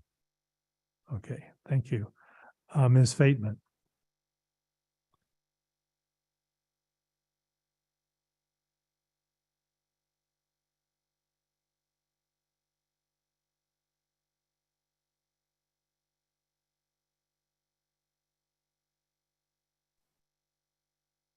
Hi, can you hear me? Yes, we can hear you. Hi, good evening, council. I just wanted to jump in and I want to acknowledge that most people on the meeting or in the room are not expert traffic engineers, and that I would hope that we defer to traffic engineers when we're looking at what is the safest way to engineer our city. We have an adopted policy that we're looking at increasing safety, reducing collisions that have severe or fatal injuries. And I am not one to really comment on what the best way to engineer the roundabout is. But what I can say is that it was unfortunate that a car flipped over a week ago or so. We are very fortunate that that was not a fatal injury or a severe injury incident. Whereas what we did have previously was a fatal incident in the roundabout. And so I would happily exchange scary but non-injury incidents for avoiding any fatal collisions in the future at any intersection or anywhere in our city. So I would defer to engineers on what is going to reduce velocities, increase safety, reduce opportunities for cars moving fast to interact with pedestrians or cyclists or even other cars as we look at examining that intersection. So I think I would just like to pull, Vision Zero to the front, safety to the front, and make sure that we are prioritizing what we have agreed to in policy as a city and as a community, supported reducing severe collisions. So I guess that's really my comment. Thank you. Okay, thank you. Are there questions for Ms. Fateman? Okay, thank you. City Clerk Robbins, do we have any other speakers? That was your last speaker, Mayor. Okay, we'll close the public comment and bring it back to the council. Who would like to go first? I just want to say as a general statement that I want to echo what Ms. Fateman said about I too will defer to the engineers, to the consultants, and actually I will defer to the two members on the council who have the liaisons to the Circulation Commission and have been deeply involved in these issues. Because I have to admit, this is not an area that I'm involved in on a day-to-day basis. I have no traffic expertise. I find all of these issues they're beyond my expertise. So I'm going to rely on the city staff and on my fellow council members. Who would like to? Vice Mayor Dawson. Thanks. Thank you, Mayor. First off, I just want to say thank you to the engineering team, because I know that this was taken as you were looking to work on Olympic and figured out how we can save money and build in some of these safety measures at the same time, just from a scheduling as well as a resource issue. So thank you for that endeavor. it does sound, and I do agree with Mayor Dory and the comment that we do need to lead. You know, we even your comment about data before, looking to gather data. That's what Vision Zero is about, is gathering data. I know where we had an accident, a few of them, and I live right in that area. I use that roundabout all the time, and I see bikes, I see pedestrians, I see exactly what we're trying to keep from each other.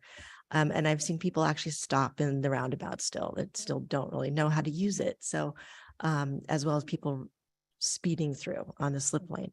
So I think the big issue is figuring out how to reduce traffic down Pleasant Hill. So I also would defer to obviously our engineers and our consultants, and to our commission that's working on this, to look at that, and maybe again through that vision of Vision Zero, that view of Vision Zero, to gather data. And that 85th percentile is not a good thing. I've seen many near accidents down there. So if we could just slow that, that would be probably the primary thing that I would hope that we can address.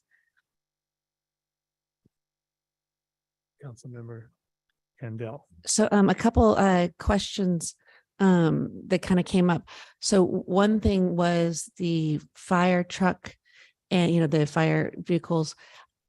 Have we passed this design by the fire department?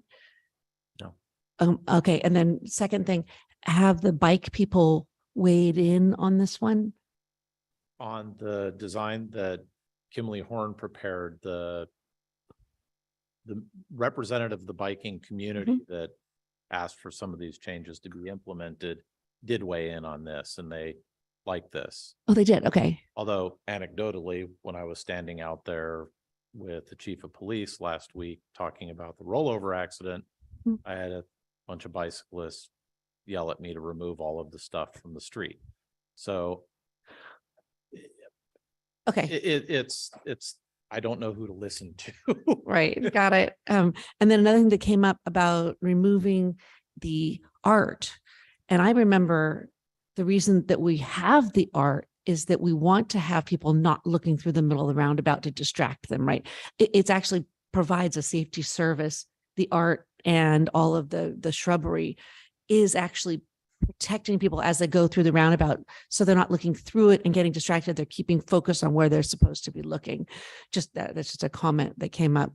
But I appreciate everything else that's gone on. The only thing that I would talk that concerns me with the extreme narrowing without the speed tables in the middle, if we should definitely talk to the fire department and get their thoughts on how this would work for them, especially the ones coming on Olympic going west, right? It seems like that's the narrowest one without a slip lane that they might be approaching. So if we can get their feedback on that, that would be great. Otherwise, I do agree that the course of action of just doing the paving, making the changes that you've suggested, the obvious ones that we will do, and then bringing it back, I think that's a good idea. I agree with that. Thank you. Okay, I realize we did not get back to a question that was raised by one of the speakers. That was Cy. He was asking about the speed bumps in Burton Valley. Can you respond to that now? Yeah, I'm not directly involved in that particular project, but my understanding of where it's going next is Patrick is preparing a survey that will go out to Burton Valley. I don't know what all the questions are, but I'm sure one of them is, should the speed bump stay or go? After that survey comes back, I'm sure it'll come back to the city council for discussion. So as it stands now, nothing's been decided. Okay, thank you. Okay, Councilmember Geringer. Well, I was just going to say that's the understanding as well. There was a meeting here and there will be a survey that will be going out. That's still in that pilot program, and the final evaluation is still going on. I didn't know if Councilmember Kwok had something before I. Okay, Make Councilmember some Cole. comments. Sure, I have some observations. It would be, it sounds like what we've been presented by, this is a very thorough report. There's a lot of information here. Sounds like some aspects are non-controversial and you're asking for the green light to move forward with, like Glenside. So, and not doing St. Mary's, I think those I would be supportive of proceeding with as staff recommended. Moving to the circle, it seems like we're probably not ready to vote on it today, especially if Kimberly Horn was not in agreement with some of the aspects that were supported. So I'm happy to give you more time, give Transcirc more time to come back at another time, unless you're saying that you're asking us to make a decision on Olympic today. Right. So the idea was that this was going to be constructed as part of the overlay project. So that needs to go out to bid fairly soon. So there isn't a lot of runway left for us to make any decisions on it. So that's why my recommendation is let's pause on implementing that and do the rest of the project and revisit the roundabout where we can spend a little bit more time on it and engage the public a little bit more to come up with a solution that works a little bit better for people. So you would do the overlay on either side of the roundabout? Yep. Okay. Because as part of the roundabout, as part of the roundabout, when we built that, we repaved that entire intersection. So the pavement that needs to be replaced is on either side of it. Okay. All right. Do you need a vote or, sorry, Councilmember Geringer. Well, I was going to break this down. You haven't commented yet, correct? Okay, so let me ask a question. Do you need a specific vote or a direction with respect to St. Mary's Road, or that's a done deal that's postponed? You don't need anything more from us, correct? I think we do need something from you saying that you're in agreement to postpone St. Mary's Road. Okay, so I understand there's three elements here we want to discuss. One is St. Mary's Road, give authority to postpone that. Second is Glenside, and there are a couple issues there, including involvement. And then the third is it's authorizing doing either side, but then the fourth part is the roundabout itself. Does that sound right to you? Those yes, four? that sounds good. Okay, Councilmember Geringer. So thank you. That was how I was breaking it out. So I am supportive. So first of all, my name is Teresa and I am not an engineer. Susan and Councilmember Kendall, and I have had the honor of working with our Transportation Circulation Commission and with our transportation staff and Public Works Director and Matt and all of the people who make all of these things come together. And so part of my question about tying this one to the capital improvement plan is that I think tonight we can make a decision to do the split up the way that the mayor just defined. I'm concerned. I want to make sure that when we're doing that, we're doing the overlay on both sides of coming into the roundabout, but that we're not going in, and I don't think this is what you said, Matt, but that we're not going in there and taking everything out that's currently been under review. And if that is what you said, I want to make sure that we're still getting the information that we need.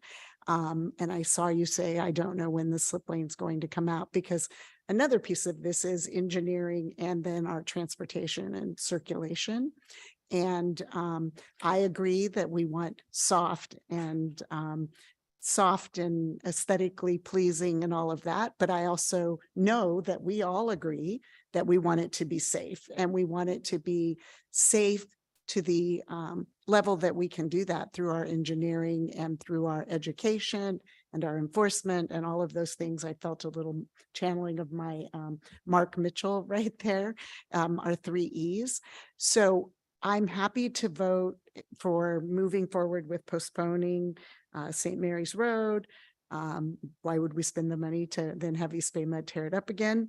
The Glen side with the changes that you have recommended, and then those two pieces of the overlay that tie into that, but want us to continue that discussion with transportation and circulation, and figuring out how to do that outreach, because this was reviewed by consultants and by our staff to look at and test what things could make it safer for everybody, not just pushing vehicles through there at the most convenient speed and rate of speed, but also keeping pedestrian and cyclists. I also made a note that absolutely we have to have fire look at this. I mean, as we would with any kind of agents, having agency comment on that would be very important. And Confire, and I would say even, I know they're not MOFD as in ours, but they're going to come through there.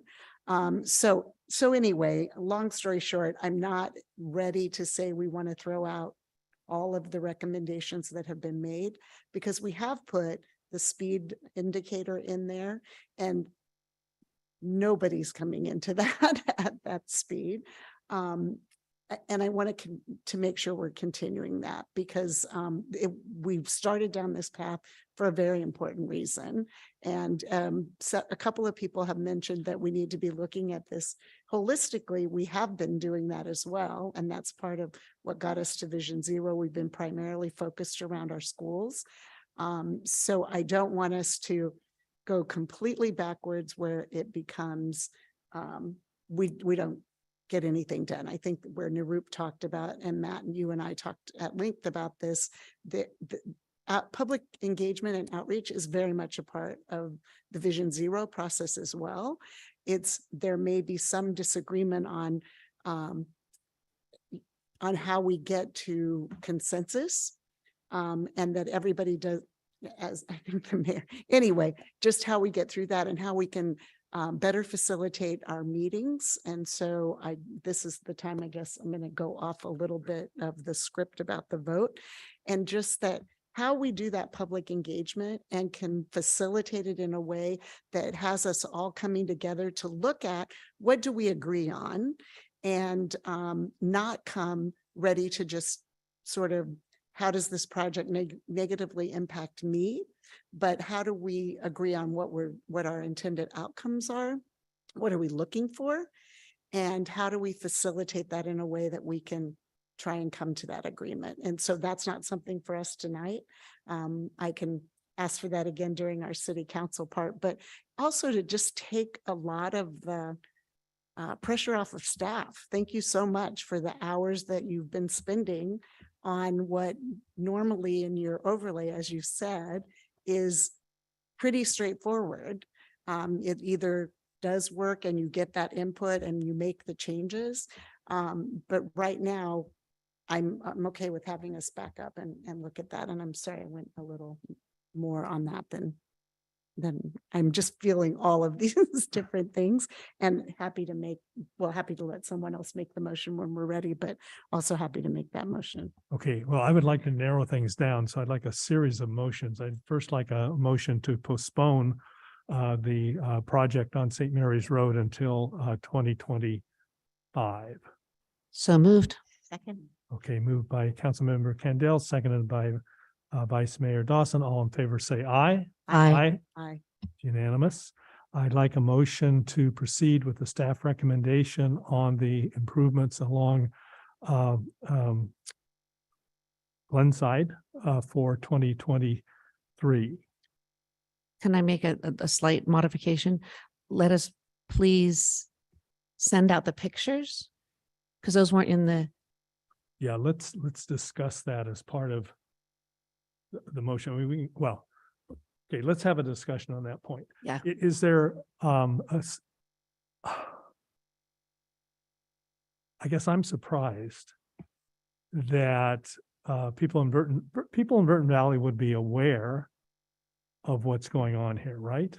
Many of them attended the meeting, Yeah. the public meeting that I had for the projects. We had signboards out, all the normal stuff. For the pilot project. No, for this project. Oh, okay. So I did notify everybody Yeah. via signboards that we were doing the Transcirc meeting, the public meeting for the Burton Valley, or not Burton Valley, the Glenside Drive changes. Thank you. And I Okay. did have people who were concerned. That's where I got the comment from, why are you putting it on the north side?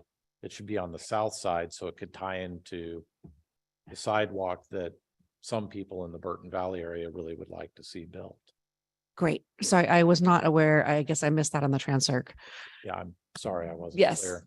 Okay, so we have a motion to proceed on the Glenside improvements. Yes, so moved. Need a second? Second. Second. Okay, Sorry. motion by Councilmember Geringer, seconded by Vice Mayor Dawson. All in favor, say aye. Aye. Aye. Okay, it's unanimous. Okay, then can I have a motion for doing the east and west of the on Olympic from the roundabout? So moved. I second. Okay, moved by Councilmember Geringer, seconded by Councilmember Kendall. All in favor, say aye. Aye. Okay, so that's unanimous too. So now we come to the roundabout. And I guess what I would ask you, you've heard comments. Can you now summarize it in your recommendation? And then we will discuss that. Okay. So my, let's see, how would I do this as a motion? Install the RRFBs on the west leg of Olympic. Restore the striping in the roundabout to the pre-existing condition. And yeah, I think that would be it. Okay, so when you say restore the striping, that means basically restore the southbound slip lane, right turn slip lane to what it was before. Correct. And where we had widened or narrowed the lanes coming into the roundabout, put those back to where they were, and restore southbound Pleasant Hill Road to 2 lanes coming into the intersection. But to Councilmember Geringer's point, we don't have a lot of data yet. So how long do you run this study where we do have all these changes in place? And my thought was that as part of the overlay project, we would either get rid of all those delineators and put things back. So from now until then, we could keep running the study so that we have the extra data that we would need to come up with more ideas and have the public meetings. I'm sorry, I completely sidetracked that. Well, let me ask, because it was raised both by public speakers and by council members, that my impression was that we were looking at this through a Vision Zero lens. Is that correct? We are doing that. And certainly going forward, anything that happens from now going forward will be within a Vision Zero lens. Okay, so your recommendation is to do these 2 things basically, and to continue to gather more data and to have more public meetings, and then come back to us with a recommendation, again, that's focused, I think we're all in agreement, not so much on throughput through the roundabout, but on safety for traffic, pedestrians, and bicycles. Is that your understanding? Yeah. Okay, do we have a motion to that effect? I have a question. Councilmember Clark. So is that recommendation, what is Kimley Horn's view of that recommendation? I believe Kimley Horn would prefer to build the design that they came up with. I think they're confident in that design. It's just very, very expensive. So that's one issue with it. I suspect, I'm just guessing at what Kimley Horn would want to do. They would want to implement their plan without the raised crosswalks and use that as the plan we install and see how that behaves moving forward. So keep the lanes narrowed, restripe the road, continue with Pleasant Hill Road taken down to one lane in advance of the intersection. That would be my suspicion as to what they would want to see moving forward. And now that I'm thinking about it again, it's possible that if we did that, we could run a speed survey on the intersection after those changes have put in place. And maybe that would drop our 85th percentile to less than 45 miles an hour. That would allow the speed bumps that they currently are apprehensive about putting in. Okay, would it also be fair to say that if we went ahead with your recommendation 5 minutes ago, that we could always come back and do what Kimberly Horn is suggesting, if that's what bears out through the data and the public meetings? Yes. Yes. Question. Yes, please.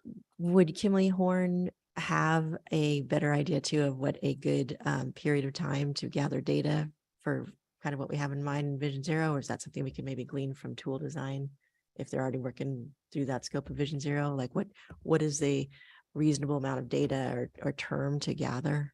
I mean, I'm just asking, I guess, who might help, staff out with that recommendation of timing if we keep it as is until it comes out.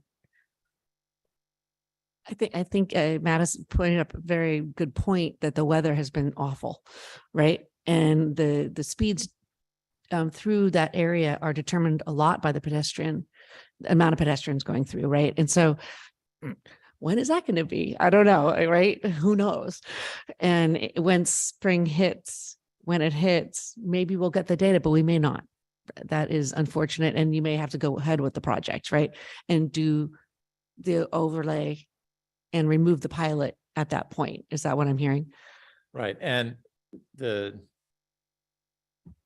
issue is the data I want to know is how are cars backing up, is because that's the pushback that I'm hearing a lot from the public is cars are backing up. And I'm hearing pushback from cyclists that they're uncomfortable with all the delineators out there. So I'd like to get better information on, are the cars really being backed up? Well, but if you return it to the way it is, you're not going to get that information. Fair point.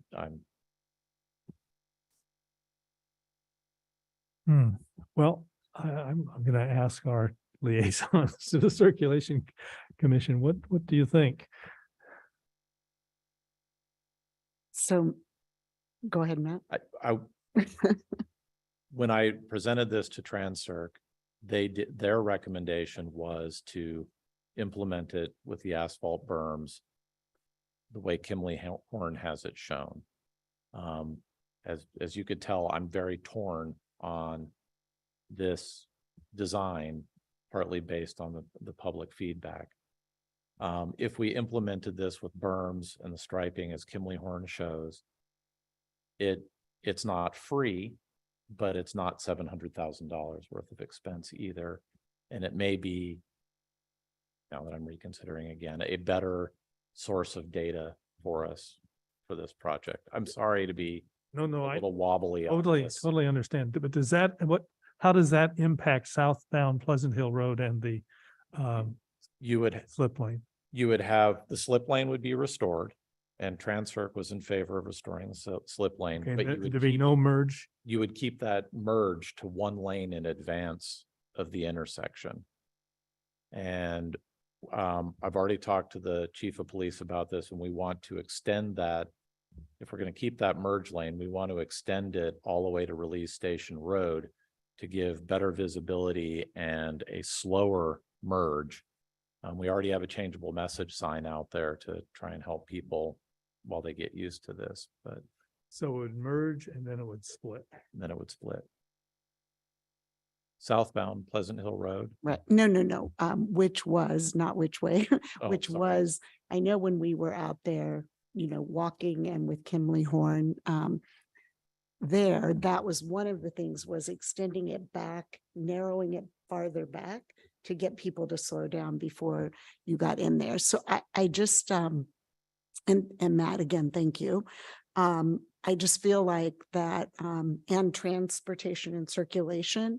I'm not saying put the berms and everything in, but definitely not taking all of that out yet. I don't think that I think we would be spending money starting over and not really have the sort of basis for a decision on that. And it's sort of what I'm hearing you say, through your recommendations and through what transportation and circulation had recommended with the restoring. I know you had talked about it backing up back to Release Station coming in that way, but I didn't hear whether or not, well, it doesn't matter because we don't have really good visual and anecdotal data to know if southbound on Pleasant Hill coming into it and on to Olympic, where you have now closed off that slip lane, whether it is backing up to the freeway in the morning. Thank you.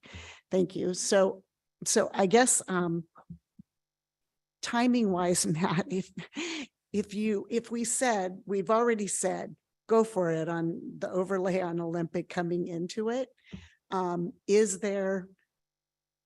will you start on that? When will you have equipment out there and working on Olympic? I'm just trying to work through without getting so far in the weeds, just how much time we have to kind of look at that again and potentially bring it back to transfer. Yeah, Go ahead, Mary, follow up sorry. to that. Yeah, when is the next transfer? Because I will now declare myself totally incapable of voting on this tonight.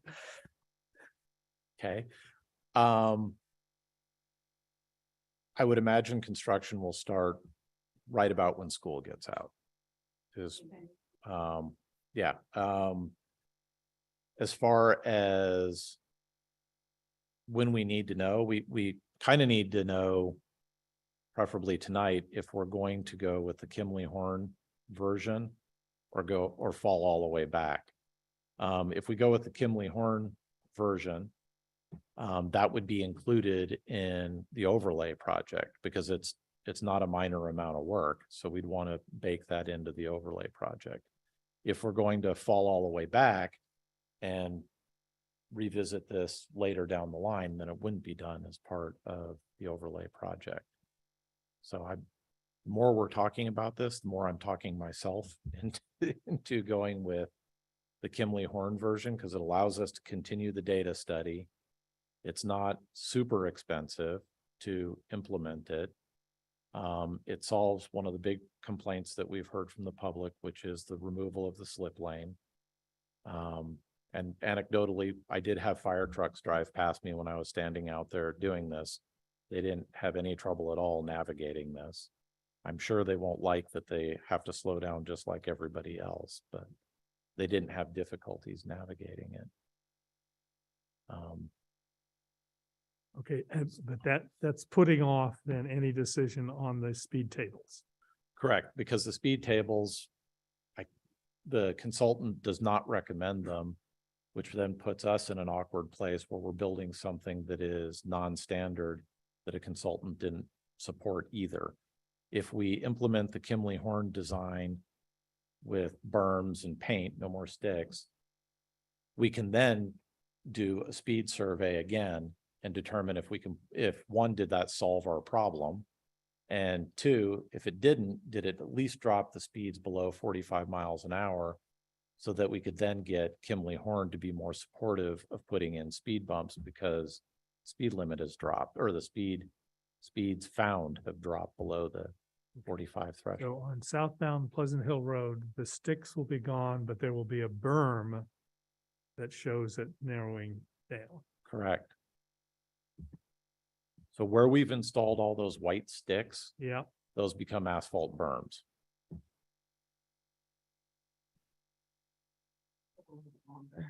But a little bit longer. So my question is, we have this stack of letters, right, that said, we don't like what's going on out there for, multitude of reasons.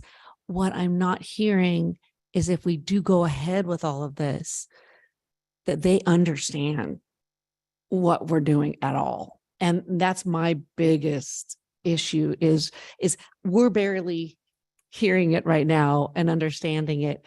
And I feel really uncomfortable. if we did this in a year, it's not going to change the total price of this, right?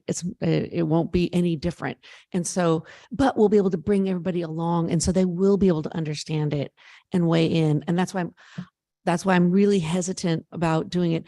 I like, the end of school to start this thing. That's great. That gives us some time with the sticks out there to get a better understanding of the traffic impacts. It'll give us at least some data, but to go ahead with all the berms without bringing everybody along, I'm really hesitant to do that because I think it doesn't hurt us, long term to delay it and bring everybody along. That's what I'm hearing. Would you change the stick? I mean, it sounds like I'm hung up on southbound Pleasant Hill Road, but would you extend the sticks then? So it's Yeah, I would still extend the merge to Release Station. Okay. Yeah, like now. So that would be one change. And if we're going to keep the delineators or the sticks out there, I would also give consideration to restoring the slip lane, because that seems to be the primary stumbling block that people are having for southbound Pleasant Hill Road. So just to confirm, you'd basically kind of model what the Kimley Horn is, but with the delineators as opposed to the berms. And that makes sense. Yeah. Yeah. Well, what I'm hearing though is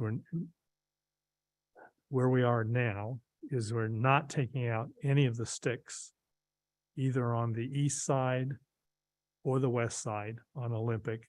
We're going to modify the sticks on southbound Pleasant Hill Road so that we're merging down to one lane, but we're doing it sooner, closer to Release Station where it hits Pleasant Hill.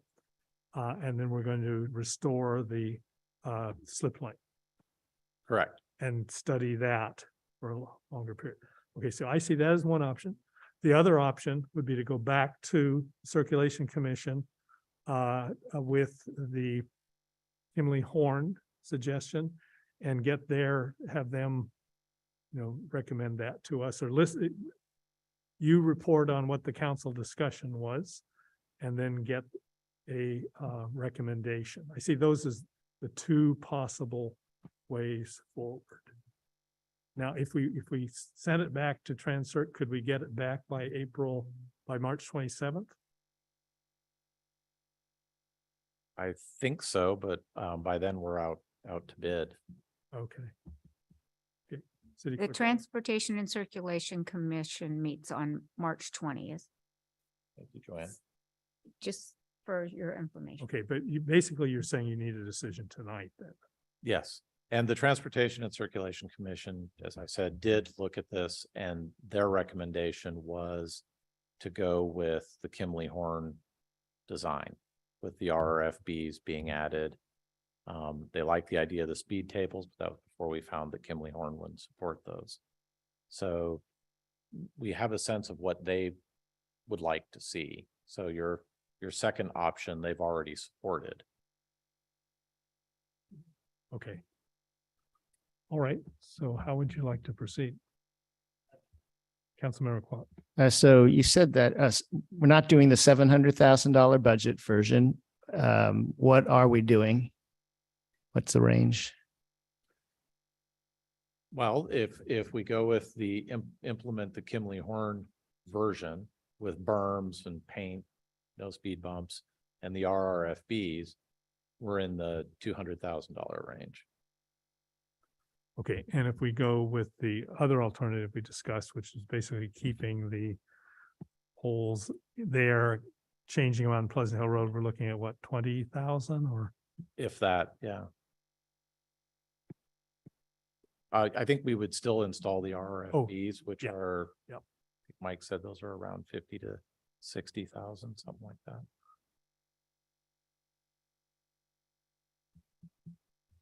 Councilmember Derringer. I'm sorry. No. So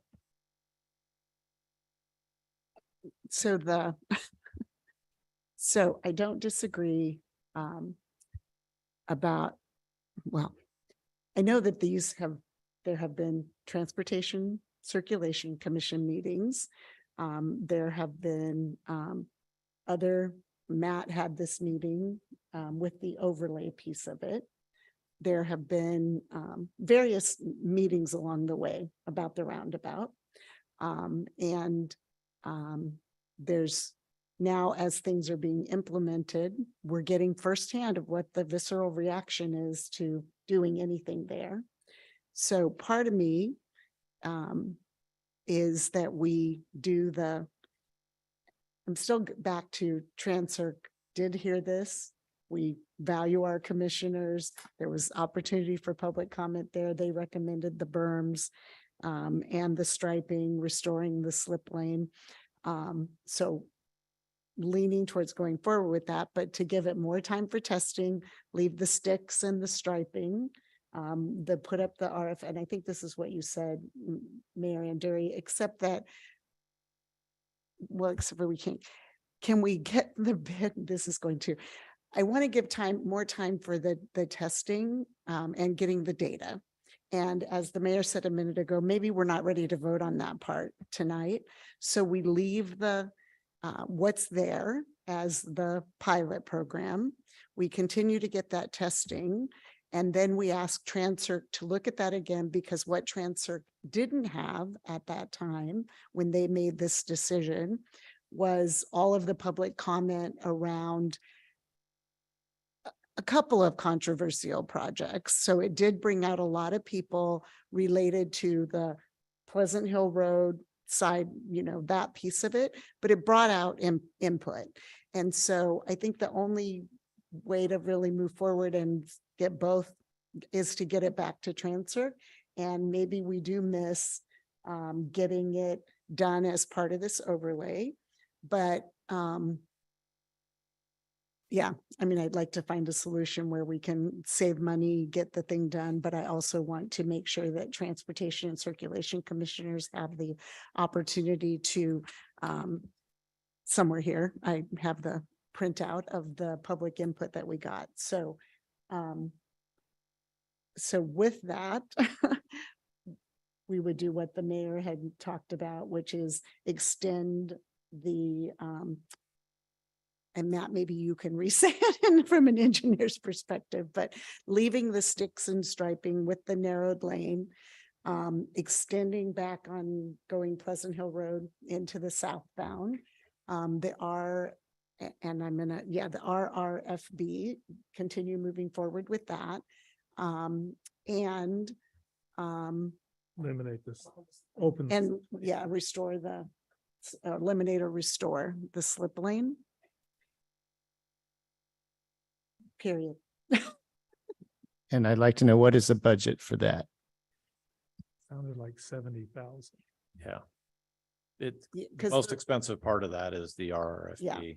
The rest of it, most of it's already in place, so it's nominal cost. So what's the number? Not to exceed $70,000. 70.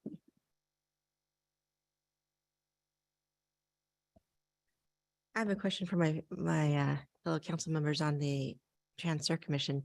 How could this tie into the LRSP, in terms of if we're looking community-wide at priorities in terms of what are the intersections we need to address? I mean, obviously this would be a hot one because we've had a few accidents there, but how would that tie in, since that is the whole process for public engagement and like the roundabout in general, just sans the work that needs to be done on the pavement or that we're proposing? So, I mean, it does tie into it. I would also say that that's why I keep trying to bring us back to, this is about how to do it within the capital overlay, the capital improvement project and Matt's overlay project. It definitely could overlap and could potentially, down the road, Transcirc could come back with a different recommendation. There would be a different budget amount for that, but it would be part of the either LRSP or transportation, the transportation department coming back with a different budget piece. So I think it doesn't exclude it. The struggle for me anyway has been how to also get, the best value on something that has been studied and, but clearly needs more community engagement and study on that. I could muddy the water, because one of the other things is we're not doing St. Mary's Road, but you could say, if we were doing St. Mary's Road back over behind Stanley School, we could potentially try and save money there. But that's not on the table, but it doesn't mean we're not going to look at that as part of other initiatives. So a great question. Okay, so we need to wrap this up. My understanding, if we go forward with the way that you just summarized, that we would most likely be looking at next year for any substantial improvements beyond installing the earth and bees or Substantial permanent. permanent improvements. improvement. We'd be Yes. Keeping the temporary ones Yes. in place longer. Yeah. Okay, so is that generally the way we want to proceed? All right, can I have a motion? I moved what I had said before. I don't know if Councilmember Kwok had wanted to put in there not to exceed 75, or we let staff work through that. I'm amenable to modifying, but I think it's okay as it is, and that we have a rough picture of what it's going to be. But I Okay. didn't, yeah, Fine. I mean, if it was not to exceed 80,000, then at least we know we have okay. number. But then, okay. So I'm reluctant to add it because Well, then they we have don't to have it for the other parts of our come our back. motion. Yeah, we earlier. don't Didn't have it for the other parts. So, so basically, I can restate it again, but, but No, I had made the motion. Yeah, And then Councilmember Kwok had asked the question. So don't want to add the not to exceed. Then I second. Okay, a motion by, or it's moved by Councilmember Geringer, seconded by Councilmember Candell. All in favor, say aye. Aye. Opposed? It's unanimous. Thank you Thank very you all. much. Thank you, Matt. Sorry. that Thank you was not- so much. Yep, got it done. Okay, so we're on item, we're on item 14, items removed from consent. 10A2 was removed from consent. There are two things there on page 3 of the minutes. Kristen Altbaum is the speaker who talked about the city job opening for senior civil engineer. And Jennifer Paul was the one who talked about the lumber into action plan and asking that we have the pledge of allegiance. So we just flipped that. And then on page 9, in the description of the action for picking the alternates for GPAC, actually, I didn't bring my email with me. City Clerk Robbins, do you have what I sent to you? Can you read my suggestion? I mean, basically, this says that if there's insufficient interest, conduct recruitment, but we didn't say we were going to do that. We said if there's sufficient interest, we'd go ahead with a lottery. If there was insufficient interest, then we would, once there's a vacancy, then we would conduct recruitment and carry out a lottery. And I just, So here's the wording that Mayor Anduri is correct about here. So it says, direct staff to contact remaining applicants to gauge their continued interest in being selected. And A, if there is sufficient interest, assist the mayor in conducting another lottery to select alternates for the geographic district and nonprofit representatives. And B, if there is not sufficient interest, wait until there is a vacancy in the primary position and then conduct recruitment for applicants and carry out a lottery. Much better wording. okay, so I have a motion for amending the minutes as, or adopting the minutes as amended, sorry. May I just, that was the item, the 2 from the February 27th meeting as amended. Okay, sorry. A second. Okay, moved by Councilmember Geringer, seconded by Councilmember Candell. All in favor, say aye. Aye. Unanimous. So would you like to take a 5-minute break or shall we continue? Yeah, that's right. So weak, so weak. Okay, so we'll be back at 9:30. We're taking a 5-minute break.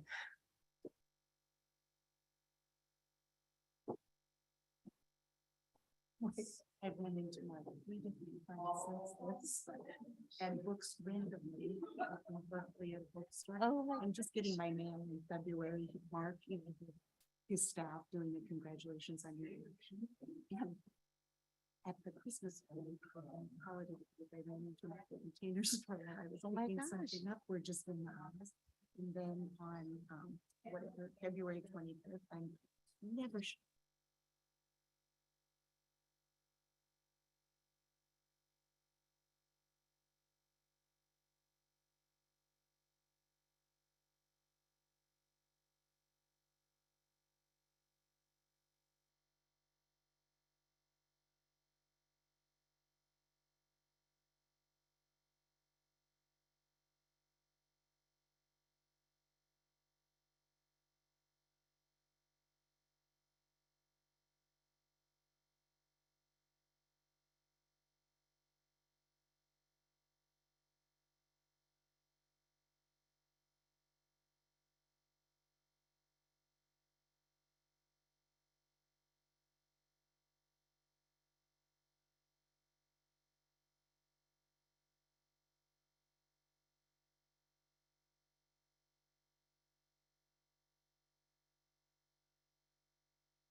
15A.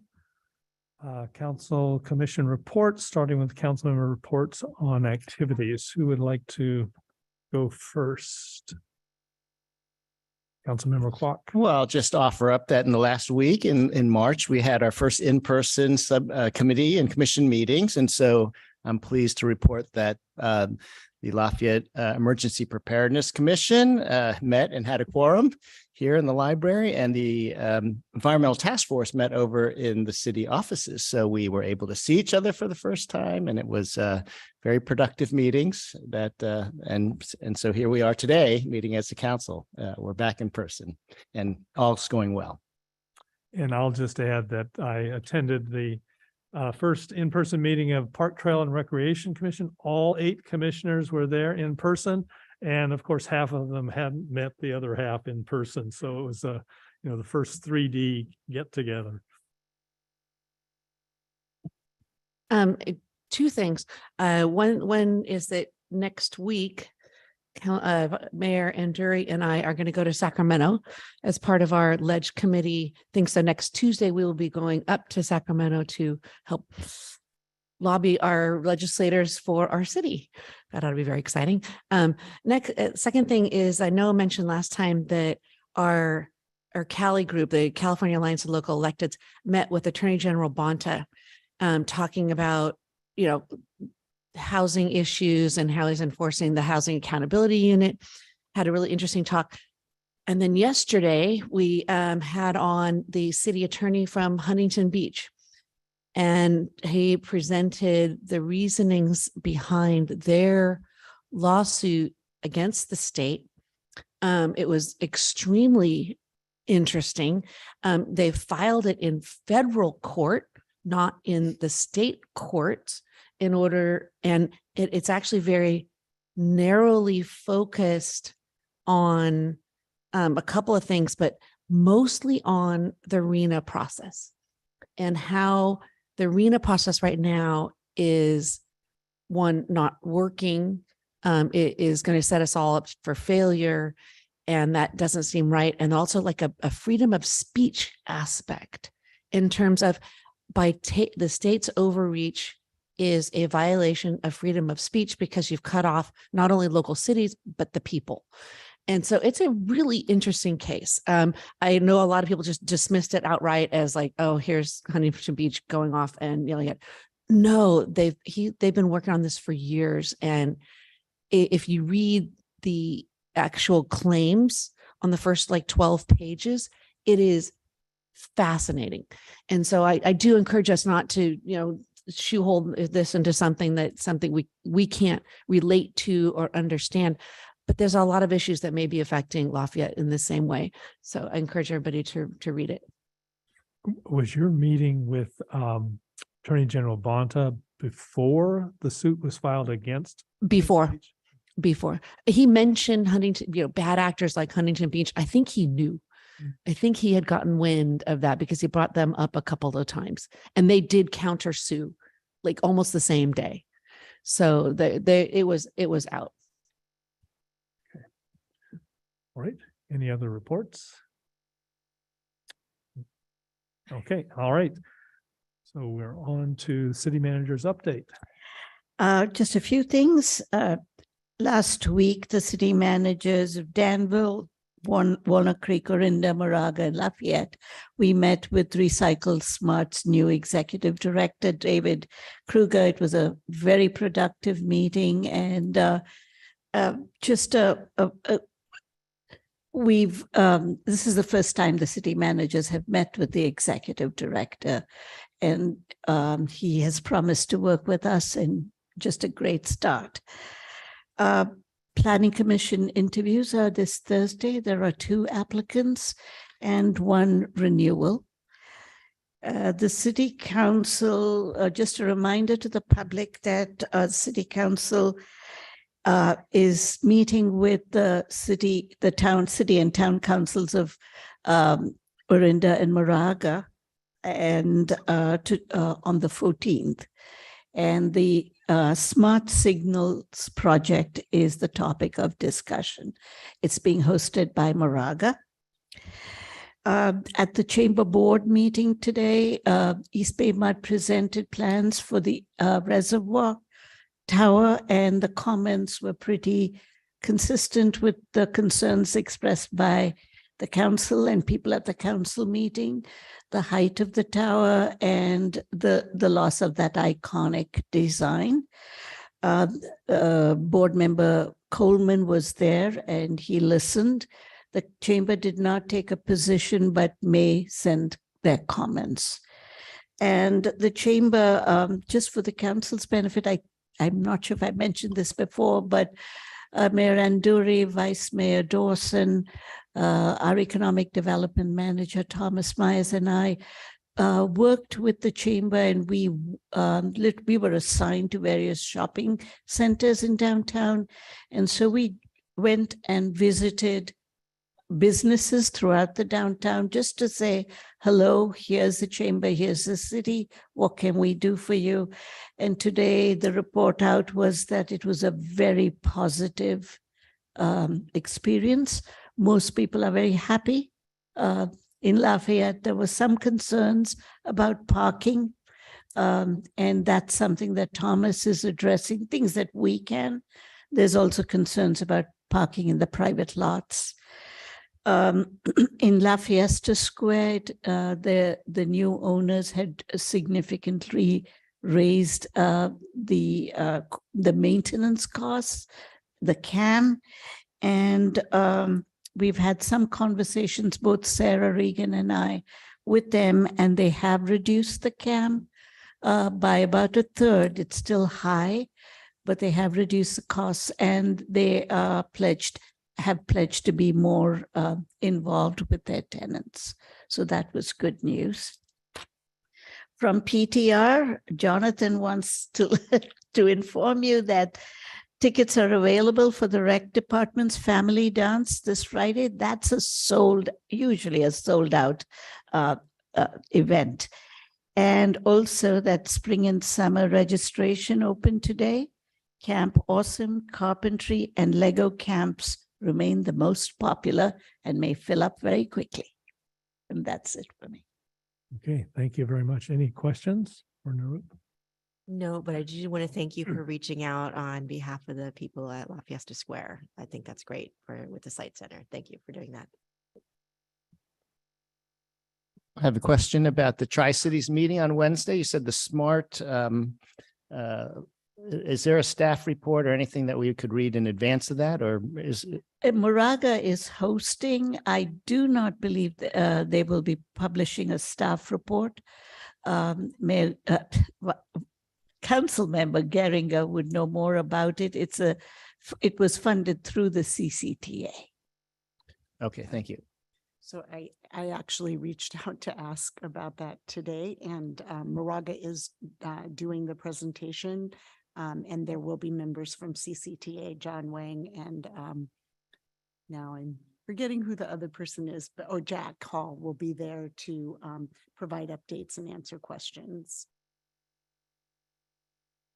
Do you know if there'll be any material that we can review beforehand? My understanding is there will not be a staff report ahead of time. So. Okay, we're on to item 15C, bills and initiatives of local importance and bill matrix. Who is going to lead us through this? Will it be one of our council members or city manager? Just to let you know that Casey Elliott is joining us and will be presenting the reports. He did meet with the legislation subcommittee on the 28th of February. Yep. Good evening, Mayor and council members. This is Casey Elliott with Townsend Public Affairs. As was noted, we'll briefly run you through the four measures with recommendations before you. The item E, the bill matrices are receive and file, so that's informational for you. Very briefly, the first measure, Assembly Bill 478, which the Legislative Committee has recommended a support position on, contains some provisions. Generally, the bill is trying to ensure that those over 65 with property insurance that reside in high fire severity zones are not seeing drastically increasing rates or being not offered to renew their homeowner's policy due to the fact that they're located in those zones. Has a couple of provisions, but ultimately just trying to provide those policy owners with that stability that they won't see those large increases or lose their insurance due to where they reside. The second measure is Senate Bill 411 by Senator Portantino, very timely given your updates on in-person meetings. This bill does make some modifications, some slight modifications to the Brown Act as it relates to those bodies with appointed membership. So those entities that are appointed by city councils would essentially reconstitute the rules of under AB 361 for Mr. Rivas's bill, allowing those meetings to be held via teleconference, similar to how they were in the last couple of years. As I noted, the way they defined those bodies, it would just be for those appointed by a city council, by a board of supervisors like that. It would not be the elected body in and of itself. Should note, one of the reasons that we are recommending support on this particular measure is there are, in conversations with the author's office, who, excuse me, Senator Portantino is from Los Angeles County, from the La Cañada Flint Ridge area. His office has indicated the potential of amending the bill down so it would just apply to LA County. So I think it's important to show that this is not simply an issue that would be beneficial to residents of LA County, but those statewide. So that's one of the rationales behind the support of this particular measure. The third measure before you is Senate Bill 423 by Senator Scott Wiener. This measure has a couple of things at its core. It is eliminating the upcoming sunset of his previous legislation, SB 35, which provides for streamlined housing approvals for developments that meet certain criteria. This measure, as I noted, eliminates the sunset completely. The bill right now is set to sunset at the end of 2025. The bill also makes some other modifications within the SB 35 construct. It applies its provisions to areas like coastal zones and some other protected areas that aren't part of it right now. Make some modifications to who can do the approval. Essentially, it provides that a local agency staff can do those approvals that would not be conditioned on council or other elected body approvals. The recommendation on this measure is an oppose unless amended position. You'll notice the letter within your packet contains 4 amendments that the legislative committee would like to see related to reinstating a sunset of a duration, not just leaving the bill open-ended, excluding sensitive areas around high fire severity zones due to some of the issues actually that were discussed earlier this evening, including amendments related to higher housing affordability standards. Right now, the provisions of SB 35 and by extension 423 can trigger on with as little as 10% affordable housing, regardless of any inclusionary zoning ordinances or other things at local levels. And then also reinstating the current language relating to government determinations being made by a local government as opposed to planning directors or equivalent staff. Again, I would think the current interpretation of local government is that it's broad enough to include staff. So this language would just narrow out that ability. So again, that's an oppose unless amended recommendation to include those suggested amendments.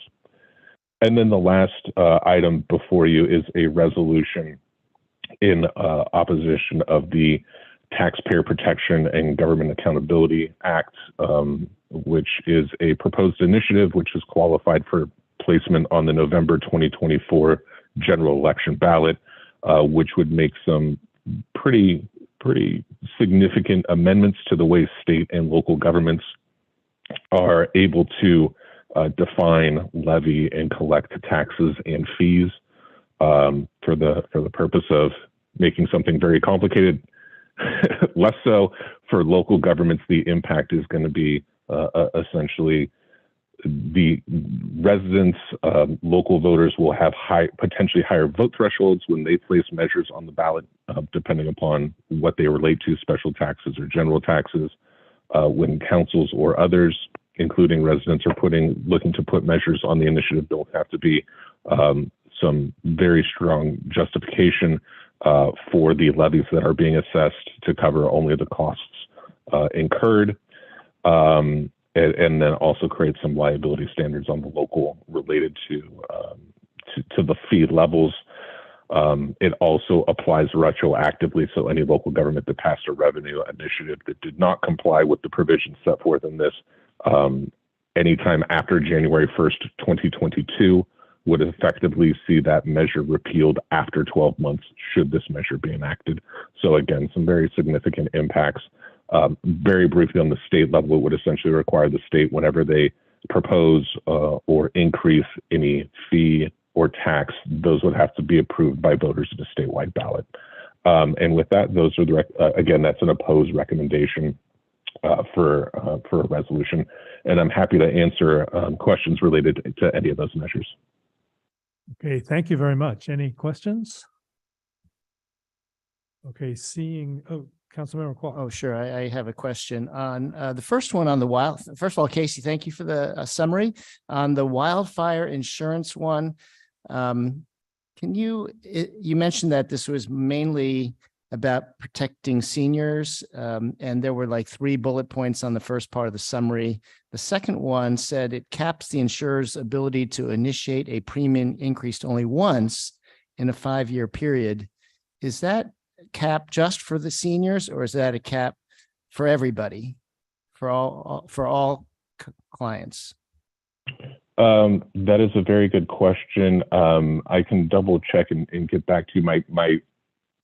My recollection is this bill is limited to those 65 and older residing in a high fire severity zone, and that's who the increase in the premium applies to. But I can confirm that.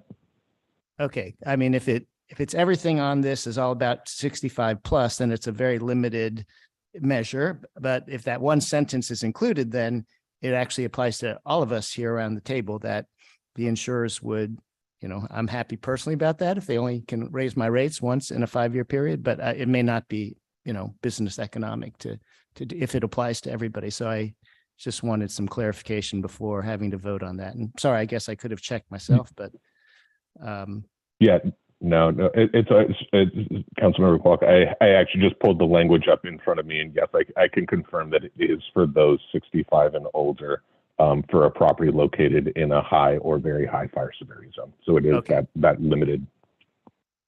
Very good. Thank you for that clarification. And then, okay, I'll just pause there. No, go ahead if you have another question. Okay, on the third one, let's see, that was related to the SB 423, oppose unless amended. And then we have some amendments that the mayor would sign on.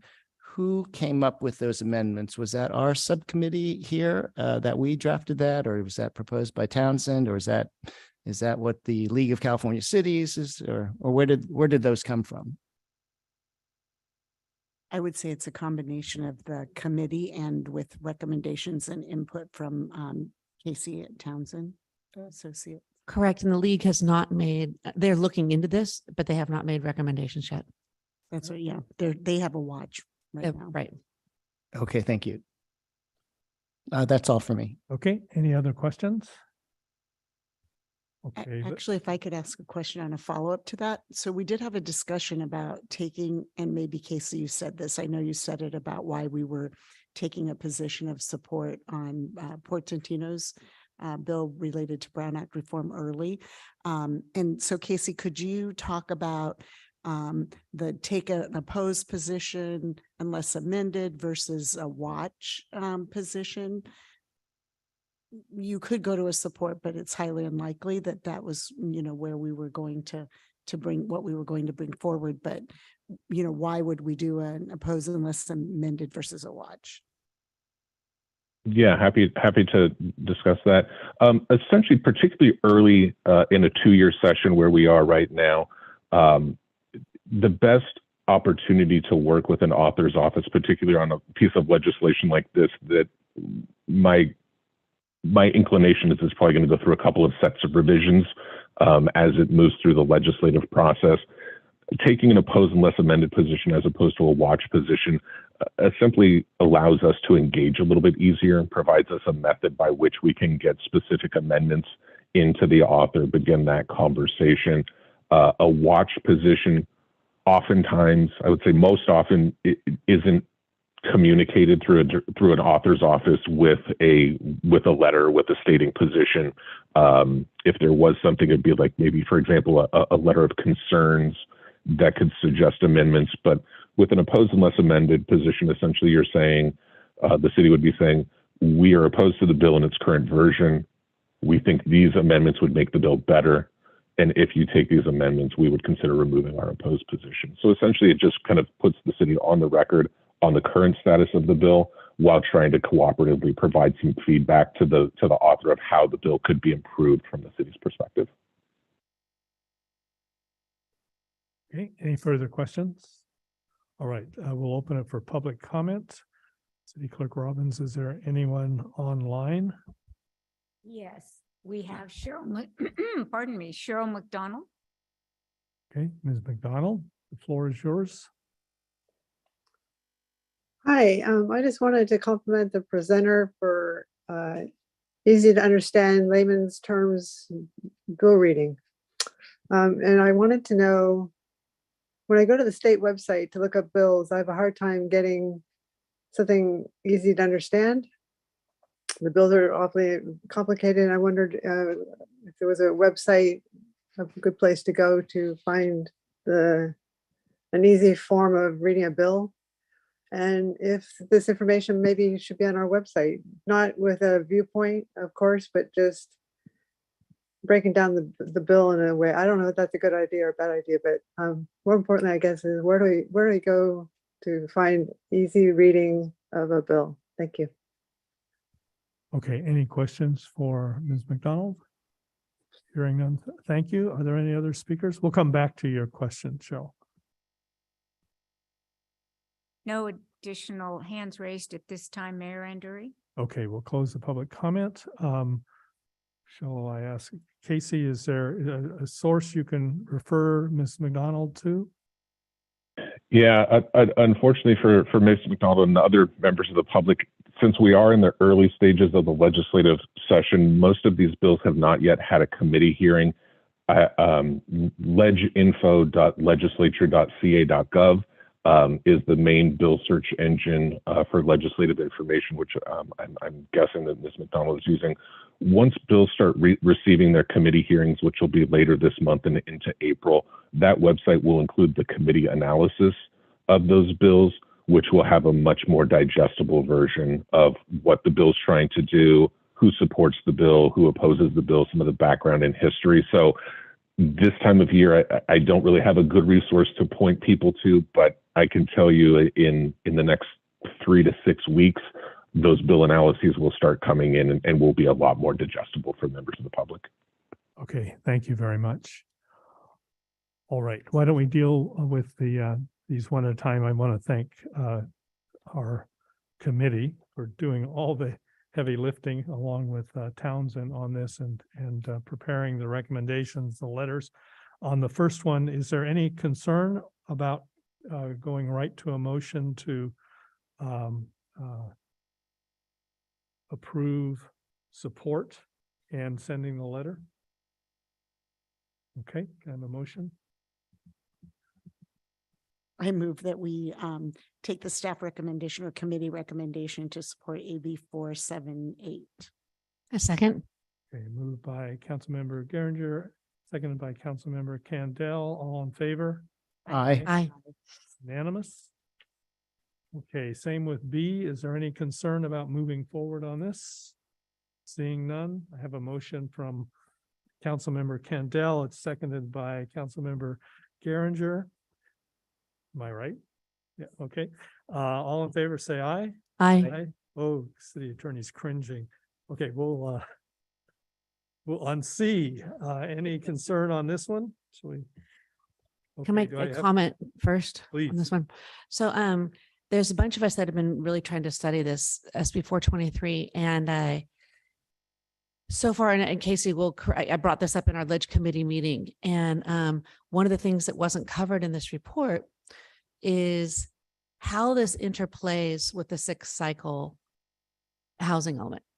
And so there are many of us that believe that this is going to be, SB 35 kicks in halfway through a cycle, right? And that's when ministerial approvals can happen. But since the original SB 35 had such high affordability requirements, those projects didn't get a lot of opposition because they really had a lot of affordability. This bill changes all that, right? It's reducing the affordability down to 10%, which is drastically different than the original SB 35. In addition, it is exempting the coastal zones, which is a big deal for a lot of people in California, right? And it'll be ministerial approval for these projects in the coastal zones.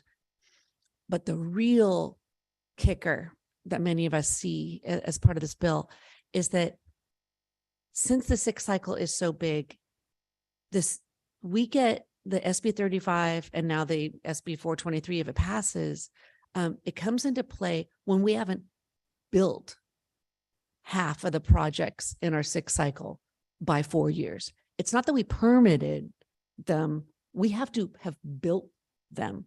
And anybody can see the writing on the wall with this contraction going on, that there's no way that any city is going to build all of their, half of their 6th cycle at halfway in. Because this goes in, he has also taken words in there that we're reading, and there's a whole bunch of stuff about being in compliance and not in compliance with your housing elements. It looks like he's taking out the ability of cities to self-certify our housing elements, which is what we did. And like so many cities did, we self-certified, and we're saying that we're substantially in compliance with the housing elements. That is potentially getting removed. And that's at least the wording, how many of us are reading it. It means that we actually have to get HCD approval of our housing elements at halfway through the cycle when we all fail. Otherwise, we'll be out of compliance. And remember what happens when you're out of compliance? The builder's remedy comes in.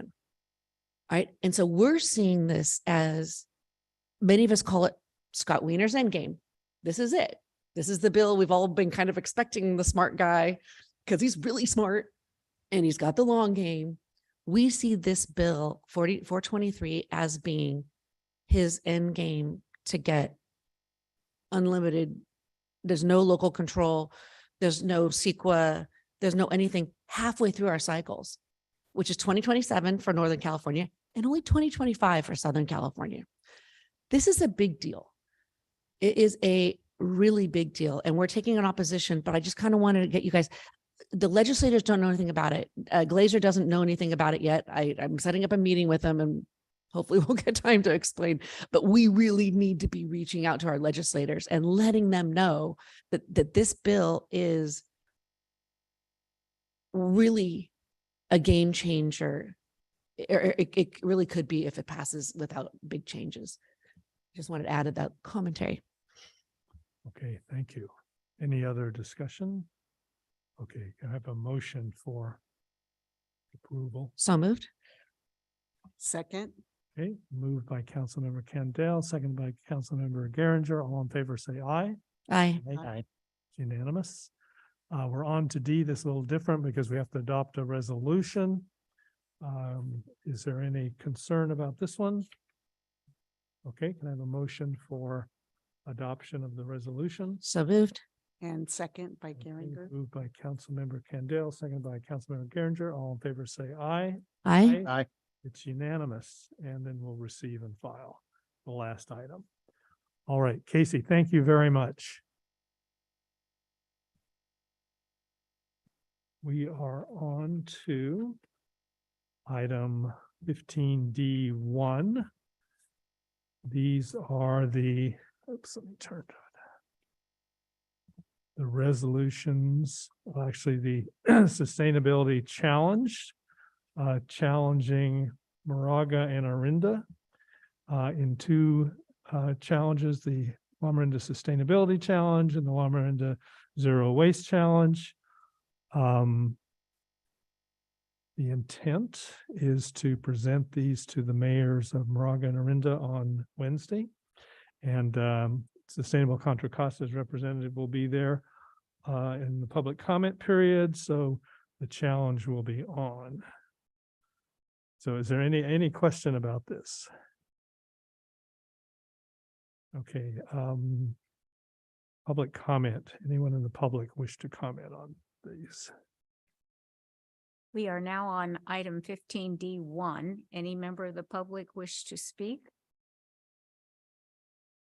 There are no hands raised, Mayor Anduri. Okay, can I have a motion approving the challenge? I move that we approve the attached 2023 Lamorinda Sustainability Challenge and the 2023 Lamorinda Zero Waste Challenge. I second that. All right, moved by Councilmember Kwok, seconded by Vice Mayor Dawson. All in favor say aye. Aye. It's unanimous. City Clerk Robbins, could I get two? Yep, thank you very much. All right, D2, support for the Park Theater Trust renovation campaign. I think this is self-descriptive. Any questions? Okay, we have any public comments? We are now on to item 15D2. Anyone wish to speak, please raise your hand. Tracy Farrell. Ms. Farrell, welcome. Hello. Thank you so much. Can you hear me okay? Yes.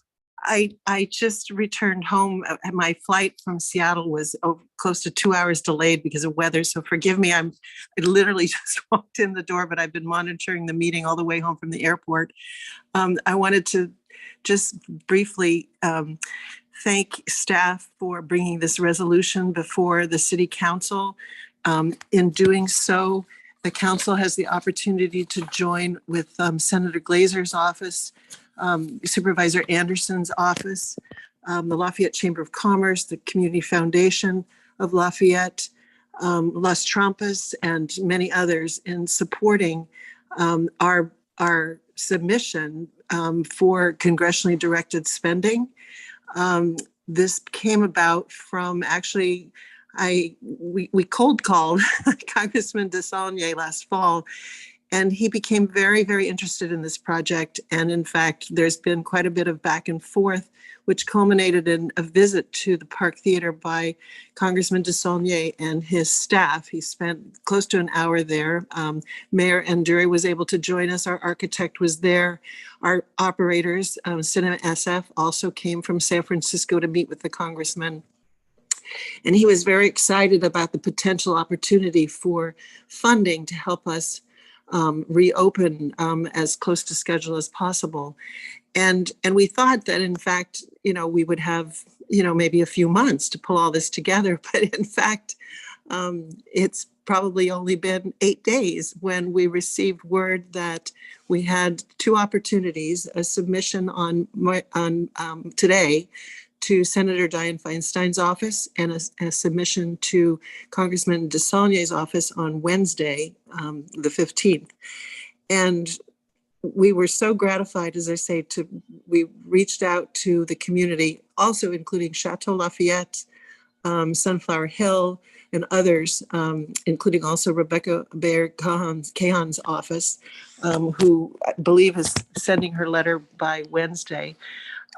And the support was overwhelming. So staff was able to create this resolution, and we urge you on behalf of the Park Theater Trust, which, as you know, you guys kind of birthed us, you created us, and we hope you will support this resolution. Okay, thank you very much. Are there any questions for Ms. Farrell? Okay, seeing none, could I have a motion for adoption of, well, I should ask, are there any further public speakers? No, Mayor and Dury, no Okay, speakers. thank you. Could I have a motion for adoption of resolutions 2023-17 and 2023-18? Well, I'm obviously happy to enthusiastically make the motion to adopt resolution 2023-17 and 2023-18. And I will happily second that as well. Okay, moved by Councilmember Geringer, seconded by Vice Mayor Dawson. All in favor, say aye. Aye. It's unanimous. Thank you very much. We're on to 16A. Email from Gail Israel, Contra Costa County Leadership Council member, requesting a proclamation recognizing March 23rd as Red Cross Month in Lafayette. And we have a suggested proclamation. Is there any question or concern about this item? Nope. Is there any public comment? I see no hands raised at this time, Mayor and Dury. Thank you. Can I have a motion approving the proclamation? So moved. Is there a second? Second. Okay, moved by Councilmember Kendall, We're so seconded done. once again by Vice Mayor Dawson. All in favor, say aye. Aye. It's unanimous. B, email from Kylie Cranfield, Contra Costa County MNIDS Coalition member, requesting a proclamation recognizing March as Prescription Drug Awareness Month in Lafayette. Is there any concern about this proclamation? Seeing none, is there any public comment? No public comment. Okay, can I have a motion? I'm happy to make a motion, but what's in the and I think the resolution or the proclamation says it's recognizing March 2023 as Prescription Drug Abuse Awareness Month in Lafayette. And so just making sure that that word is in there. Yeah, and it's in the title too. I will add that to Thank you. the motion. Okay, great. Is there a second? A second. Okay, moved by Councilmember Geringer, seconded by Councilmember Kendall. All in favor, say aye. Aye. Aye. It's unanimous. We're on to C, a letter from Brad Crane. Is there any concern about adopting resolution 2023-14? Seeing none, is there any public comment? No public comment. Okay, can I have a motion to adopt resolution 2023-14? So moved. Second. Okay, moved by Councilmember Quack, seconded by Vice Mayor Dawson. All in favor, say aye. Aye. That's unanimous. We're on to 17, closed session. We're going to go into closed session to confer with legal counsel regarding existing litigation pursuant to Government Code Section 54956.9D1. And Vice Mayor Dawson will not be joining us, but before we go, is there any public comment on what we're going to discuss in closed session? If any member of the public would like to address the city council on the items on the closed session, please raise your hand now. There are no hands raised, Mayor and Dury. Okay, we will go into closed session and then we will return and May I ask a question? Do I need to officially recuse myself though before, I mean, I think you I think for the, already. yes, Vice Mayor Okay, so Dawson, I that's think been for the done record, and- we can have you just indicate that you are recusing yourself because you're part of the lawsuit. I recuse myself from the following closed session items. I'm party to the items being discussed. Thank you. Thank you. Okay. And obviously no need to hang around. No, We're all pretty just.